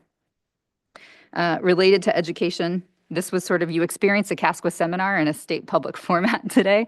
So we do seminars on a quarterly basis like this. We used to be able to have water board staff come, so it's a little bit of a plug to hopefully get water board staff to be able to come again, because this kind of educational value is huge for everyone. So we're all learning and growing from sharing this information with each other. On an annual basis, obviously, we have our conference. I think that's another important space to get people there as much as possible. I mean, these are folks that are presenting at our conference all the time. And then we have our programs that meet monthly. We have a stormwater capture and use subcommittee. We have a funding subcommittee. These are really important places. And I do want to definitely plug staff. They are involved on those subcommittees and making sure that they're getting that information as well, and going back and forth both directions. So that brings me to funding. So not only do we have a subcommittee for that, there's a lot of thanks I'm going to have on the funding side. So the first is here with you with the board. When we talk about what decisions you can make, you made one last year when you restored the principal forgiveness for a couple projects, and then you reinvested the principal forgiveness again in stormwater. So there aren't many times I know you guys have chances to actually make decisions like at that level. So I want to thank you very much for supporting the stormwater capture programs. I also want to thank Jennifer Toney. She's been amazing from DFA, working with Carmel Brown, who's our relatively new assistant executive director, who comes from DWR, who this was her day job, was getting money out. And it's just a wonderful add to Casqua to have her there, and working with Jennifer to work on things like Prop 4 guidelines and to just get people talking, again, even from DWR, CNRA, the State Water Board, with our members, and getting that information out to support all these things that we really want to have happen. I might have to fall on the sword for the lack of definition of urban stormwater in Prop 4. I'm sorry, that's probably me, because I was advocating for the money to go to urban stormwater, and I can tell you what the intent is, and you can all come up with a draft definition. But the intent was, these communities it's hard for them to get money. They're not the big financial players, right? So reservoirs need money, they really, really do, but we didn't want that to be construed as stormwater capture is rain in a reservoir. We wanted that funding to really go towards urban stormwater communities. So folks who are regulated by a phase 1 or phase 2 permit. That was generally the intention. I also want to give a plug for a priority we have right now, and that's a needs assessment. And we've talked about that before. This is picking up steam, and it is a high priority for us in 2026. And that's so we can actually put a dollar amount on what the need is. So we just don't say, hey, could you give us some principal forgiveness because you know there's a big need. We want to be able to say, here's why you should invest. Here's why the legislature should invest, and really put a dollar amount on it. Some of the programs you heard about today, there's a phrase that gets thrown around a lot in stormwater terms called alternative compliance. And what that means in a permit could mean actually 4 different programs within one permit. So just to make sure you're all clear on that, because it confuses the heck out of even us, right? So there's different parts of a permit, and what it basically means is we say you should have to do this, or alternatively, you could do that. So the programs talking today, we're talking about, for lack of a better phrase, because it's called different things, different permits, post-construction requirements. That's their alternative compliance path. And those programs have been obviously wonderfully successful in creating these credit trading programs, but that's for things that are being built as opposed to dealing with your built environment. And I want to draw a line of distinction there because that is the one place where we're making really good progress. But the urban environment that's just built, that's a bigger nut to crack. And that's where I would say dedicated funding comes in, and that's where we need stormwater fees in the communities where they're funding everything that you functionally put into the permit, right? Things like true source control, trash control devices, all the things that everybody needs to do. So that is, as other things come in the regulatory landscape and you have some decisions to make, you might hear some more from me on how those things all play together, but I do think it's really important that we keep the door open for communities to actually have a stormwater fee and we don't accidentally implement things that may cut that pathway off for people in the short term and the long term. We obviously have Prop 218 as a barrier. We're going to try. We're starting to have some conversations. We'll see if we have any takers on it. We're not going to solve this ourselves. We're going to have to bring the whole water community with us because stormwater is not going to sell Prop 218 reform as much as I would like it to. But we're trying. We're going to try because I think that, again, it's the thing we need to do, whether it's today or tomorrow, or I won't make it go longer because it needs to be soon. And that brings me to permits, policies, and legislation. So that's the other part, last part of our vision. And that's where you, again, have lots of influence on the decisions that you make. And again, we're in this very complicated regulatory ecosystem. So what I would say is some basic questions I think I try to ask myself and would ask you to ask yourself as you're looking at these different choices is how does this permit, policy, or legislation, and that's not your space, how does it incentivize or advance stormwater capture, true source control, funding, or the Rain Ready California messaging? And I bring that one up separately because there are permits that do the opposite. They actually tell their communities to tell everybody that stormwater is like, be scared of it. And that's, that's not the messaging we want. That's old school messaging. That's not going to help us in our goals for stormwater capture or funding. And I would say the other one, is this the right tool? You all have a lot of regulatory tools. And NPDES permits one.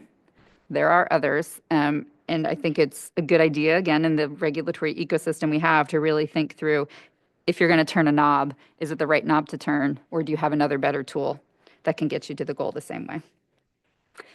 So that's it. I have a plane to catch, so I think I should probably wrap it up there.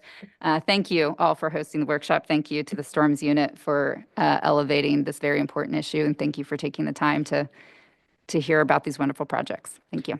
Well, all that thanks is echoed back to you for your leadership, for your being a thought partner with us, for understanding our regulatory work, and really just working with our folks in a way that is a model, I feel, for a lot of others with in the regulated community out with, just how to engage, which is, specific, meaningful, and just ongoing engagement. And so just thank you for that. Thank you for the economic work as well. I know Ms. Robinson made the point, when it comes to the return on investment and, what's actually more costly, it's easy to look at just the initial cost, the initial, investment, and it's really over that, longer term life of the projects and all of this work that all of this is cheaper ultimately, and the approach, and agree with you on true source control ultimately, and how we need to continue to be systems thinkers. Our programs, our regulatory programs are but one component, the funding as well, but it's being sensitive and aware of just the landscape that project implementers at the local level are experiencing amongst those kind of compounding tools, and always the opportunity to innovate with them. So just thank you. Your leadership, your approach is just really appreciated, and thank you for being just an incredible advocate for all of this work and a partner to us amongst it. Thank you. Right back to you. Thank you. Thank you. All right, next I'd like to call up Sean Bothwell, another really great advocate in the space. And then our last commenter, I believe, here is Daniel Apt. Good afternoon/evening, Chair and board members. Sean Bothwell, I'm the Executive Director for California Coastkeeper Alliance. Sorry I can't be in the room anymore. I had to leave. I have a sticky baby waiting for me and no one else to pick her up. So, but thank you for this time. I want to take a step back and kind of think of where we're at in stormwater management. I think the first generation of stormwater permits really was just trying to get folks into permits under the tent, look at minimum BMPs, and really just how do we regulate stormwater. It's not like traditional, industry with a pipe. It takes a little more work than that. The second generation of permits really started to value stormwater capture, and that was part of the reason we have storms. And started to look at alternative compliance and look at it at a watershed scale, right? What does alternative compliance look like, capturing stormwater for the full watershed? And I would say we're going into our third generation of stormwater management, and I think it's really going to be focused on offsite compliance and having all parties, responsible parties, collaborate together to work towards a bigger goal of more regional stormwater capture projects. And so that's where I think we're going. And we are supportive of that. If you look at the Anaheim's presentation, we supported the Anaheim offsite compliance program. I don't love the word credit trading, just because that makes NGOs nervous when it comes to credit trading. But in this context, we've been supportive, and I've really been trying to push us to think about it in that watershed scale. So often we are really just focused on end of pipe compliance and accountability. But I'm really trying to push us to think broadly about, what this next generation looks like, given Prop 218, given the need to capture stormwater, more green infrastructure for highly urbanized communities. I think Vice Chair Diadamo, called the school issue a racial equity issue, and I couldn't agree more. So that's why we're pushing ourselves to be supportive. I will say we have two kind of overarching concerns, and I have two recommendations for how we can address those. One is sacrifice zones, and you've heard me say that before in the context of the Caltrans permit. We don't want to see communities get left behind. That said, I agree with Ms. Cowan about focusing on disadvantaged communities, because those are the most highly urbanized areas largely. And so, we need to come up with a balance. I think you also heard Anaheim say, like, the size of the watershed matters. And so what is that right size so that we're not leaving communities behind? And then the second thing is water board oversight, quite frankly. And the LA CII is up for adoption on Thursday. And I think there is concern, and there's not just the LA permit, but just broadly speaking about offsite compliance. I've talked to the industrial and the commercial folks who just want business certainty that they're going to pay a certain amount and they're going to be in compliance.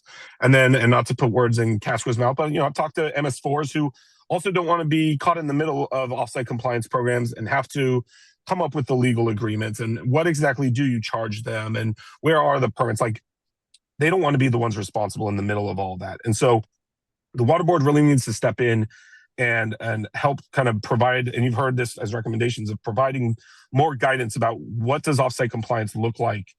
And so I have two kind of suggestions recommendations for the way the water board can move forward to fix these two issues. The first is just, and you've heard this before, but guidance on what offsite compliance looks like. If you look at the industrial stormwater permit, a lot of people don't know this, but there's an alternative compliance, offsite compliance provision in there. And no one has ever taken that provision up because there's no rules around it. There's no meat on the bone. There's no guidance on exactly what that looks like. And so I would recommend 4 steps.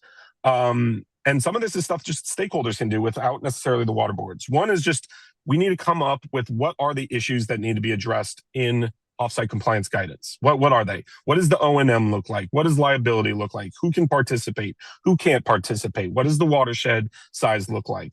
I think the stakeholders can come up with that list on our own. And then where do we have common areas of agreement? I think there's a lot of overlap of areas we all agree upon. And I think we need to identify those and then identify the areas where we don't agree. And then dig in. Step 3 would be dig into the areas where we have commonality and come up with language and propose it to the water board of like, look, we all are in agreement that for these certain issues, we agree on this for offsite compliance. And then lastly, the water board is going to have to be the adult in the room. And for the areas where we don't come to agreement, the stakeholders, you'll have to ultimately make some decisions on what that guidance looks like. So that's kind of the first project that I would propose that needs to get done so that this offsite compliance generation is successful. The second one is a little more bolder, and that is, I think we need to come up with a general fund for this funding. So if you take the LACII, right now what's being proposed in the permit is the commercial property just directly pays the watershed management group or the municipality to develop a project. And I think everyone has concerns about that. Like I said, the permittees have concerns about regulatory certainty and what the cost is going to be. I have concerns that they're not going to get charged enough, or the project isn't going to be put in the right spot, or that the water management groups don't come up with guidance in a timely fashion to make that option feasible. And by the way, I have not vetted this with CASCWA, I've talked to the permittees a little bit, the IGP and the commercial folks. I haven't even talked to my water keepers. So this is really something just moving very quickly because of the adoption hearing on Thursday. But I think we need a state general fund. And I think we need to look at SAFER, to be honest, as an example and a model of how to distribute that money. And so I would recommend an advisory group be created of the stakeholders. And each year, they look at the projects being proposed, and there be a expenditure plan that ultimately the water board approves and then sends that money back to the municipalities to build these type of projects that you've been hearing about today. I really think we need that oversight from the water board, or else this isn't going to work going forward. We're going to lose transparency and some confidence. And I think the water board just needs to step in and do this so we have this long-term vision. So I'll stop there. Really appreciate the time, and happy to talk more about this later. Thanks. Really appreciate those great comments, as always, and good contributions, Mr. Bothwell. Sorry, we weren't still here in person, but it is why I really appreciate the flexibility of all the technology we use these days. It was good to be able to make sure your voice was still part of this and those recommendations. I want to say further, but I may just go to Daniel Apt first, so we get our final commenter in, and then it maybe as part of wrap and just some further kind of feedback, I'll touch on the two requests you explicitly made there, Mr. Bothwell. Appreciate that. All right. I think our last commenter here will be Daniel Apt. Great, thank you. My name is Daniel Apt with Alania, and I want to thank Chair Esquivel, members of the board, as well as Storm staff for the opportunity to provide a short public comment presentation on behalf of the Stormwater Credit Think Tank. Next slide, please. So who is the think tank? So we were established in 2023 after a storms workshop entitled Building Blocks for Offsite Stormwater Credit Programs. So there was quite a bit of interest in the stormwater credit concept. You've heard some presentations today on programs that have actually moved forward. But there was no group that was established to be a forum to talk about these programs. So we established this program. It was established by myself, Dave Smith, formerly with EPA, now with Water Innovation Services, and Chris Crompton with Michael Baker International. So the think tank provides an ongoing forum to promote and develop offsite stormwater credit capacity in California. We bring together regulators. We have representatives from a variety of different regional boards, as well as storm staff, variety of different MS4 permittees, the building industry, NGOs such as Coast Keeper, Sean Bothwell is part of our think tank, as well as a variety of different consultants that work in the stormwater capture space, as well as stormwater credits. We currently have about 95 participants on the think tank, and anybody that's interested can participate. Next slide, please. So some of the accomplishments of the think tank, we've engaged stormwater environmental professionals. We've had 13 well-attended meetings. We've done quite a bit of outreach with storms. I mentioned the webinar. We've presented to the Regional Board Roundtable, presented a couple times at the CASCA conference, and also done presentations to more regional groups like the SMC and BAMPS. Also coordinating at the national level with the National Municipal Stormwater Alliance and with the Coast Keeper groups as well. So we've also had a variety of different case study presentations, similar to the ones that you've seen today, on established stormwater credit programs, not just from California, but those from across the country, including some from Washington, D.C. and Grand Rapids. We've compiled a variety of different credit reference documents, and we've put together a stormwater credit basic principles and conceptual model white paper, a glossary for standardizing terms around stormwater credit terminology.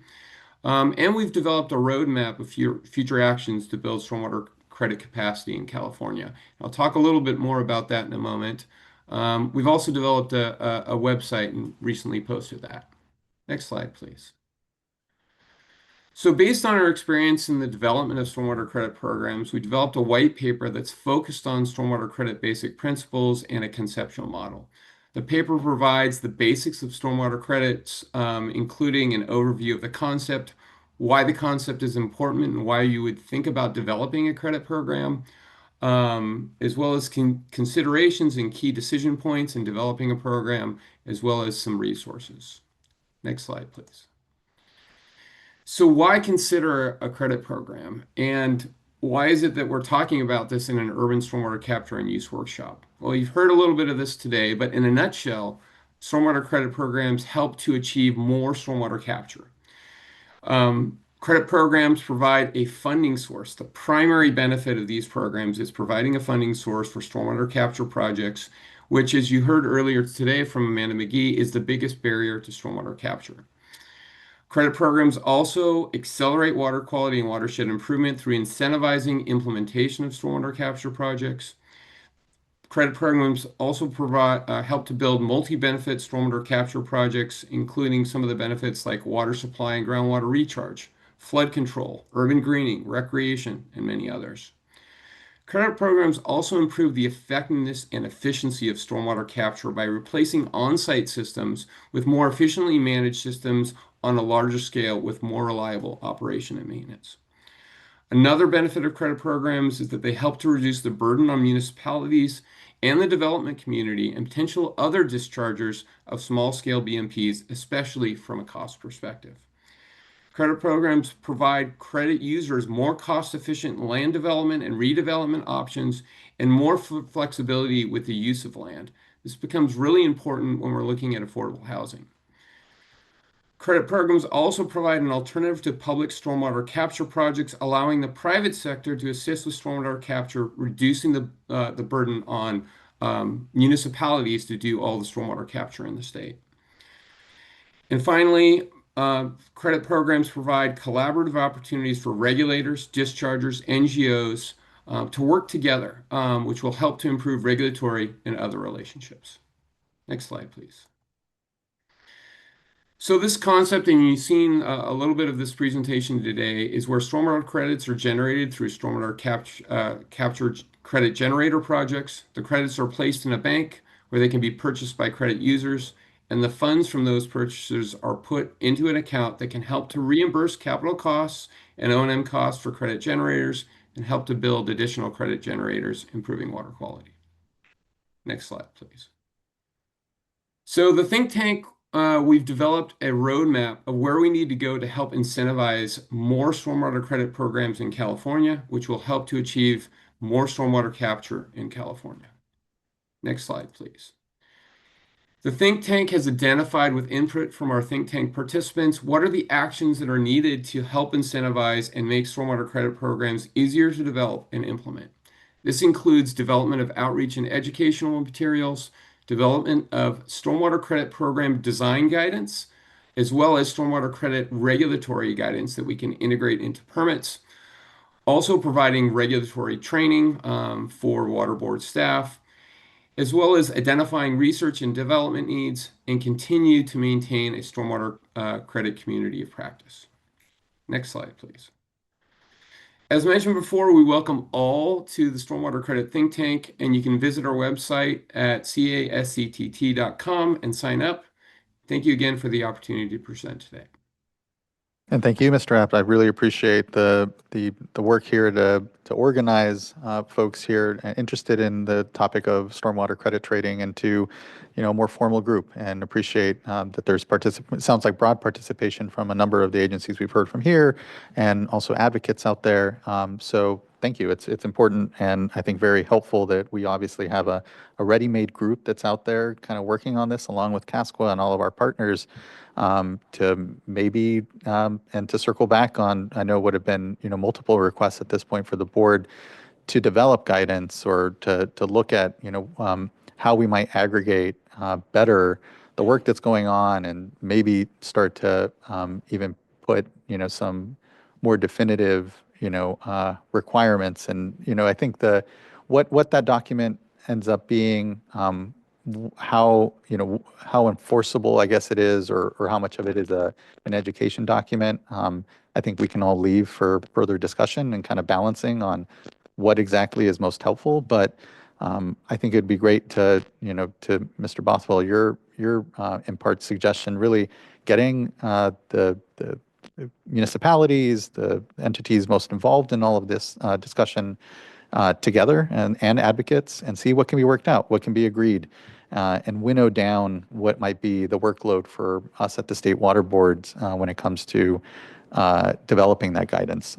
Because, I can imagine, I think of the cost of reporting project that we just all recently finished and how long that took, and want to be just realistic, I guess, on what it is that we can accomplish, what we should bite off that makes the most sense, that we could, see soon, as opposed to a multi-year process, which if that's what we need, that's fine. But I think I'll leave, to further discussion around everyone around what that looks like, but certainly interested in seeing if, there is something we can further develop guidance-wise. On the funding side, I will say that, what I know, as Ms. Cowan said, there's talk around what was Prop 218 doing? How is that a limit?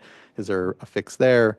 I know that there is also an affordability discussion that's ongoing amongst a number of the water agencies out there and advocates looking to, figure out, how we ensure low-income rate assistance programs statewide, or all of that. And that all costs dollars. And so I know what is also out there is a discussion writ large around funding in the water space.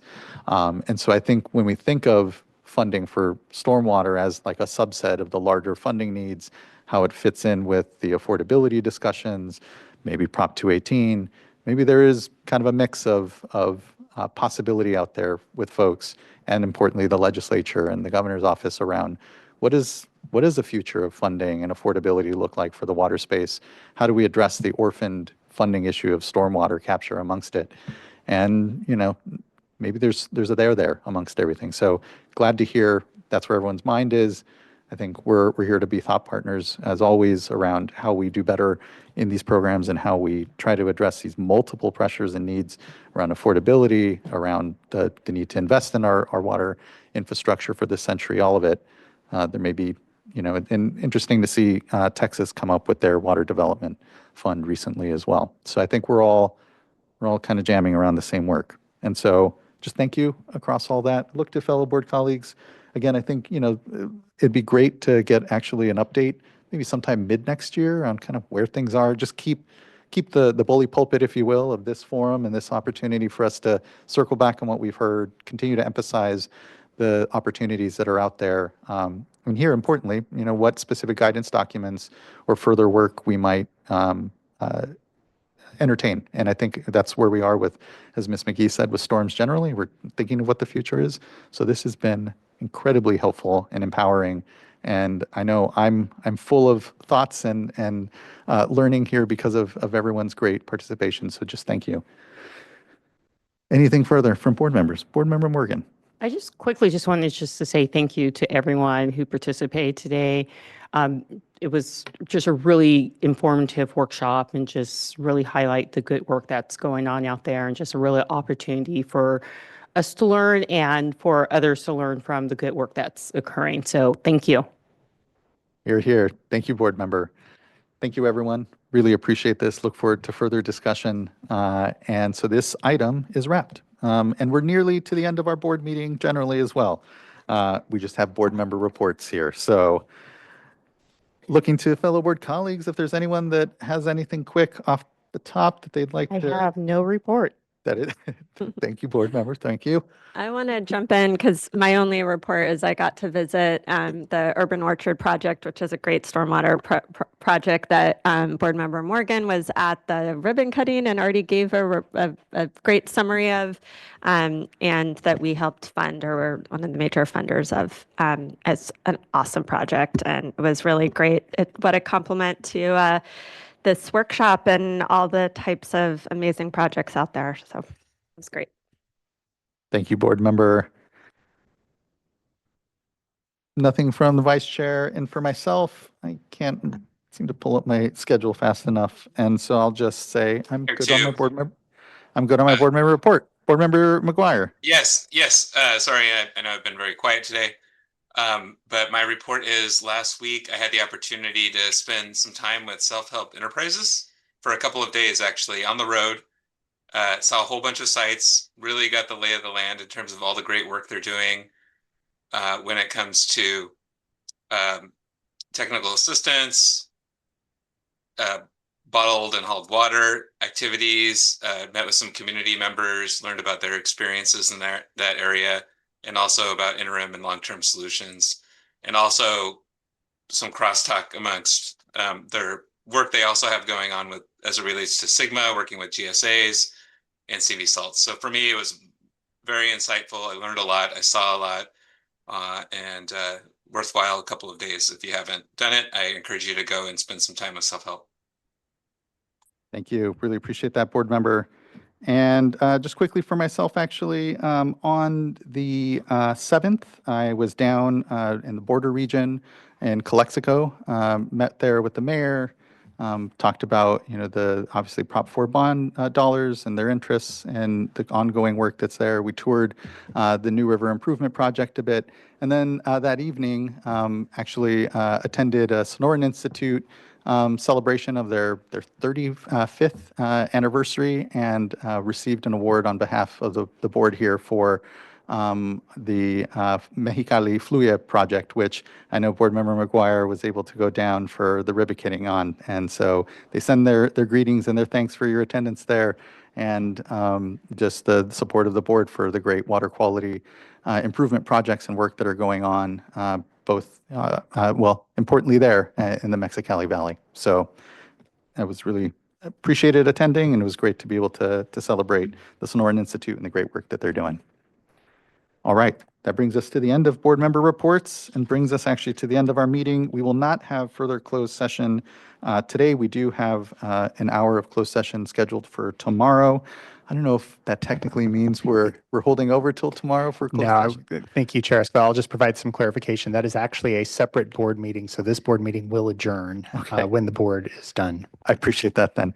We will adjourn, and our next board meeting is on December 2nd. It is our last of the year. We won't have a second December board meeting, so look forward to seeing everyone there. Hard to believe we're at our last board meeting for the year. It has been an incredible one, but we'll see you all in a couple of weeks. Happy Thanksgiving to everyone.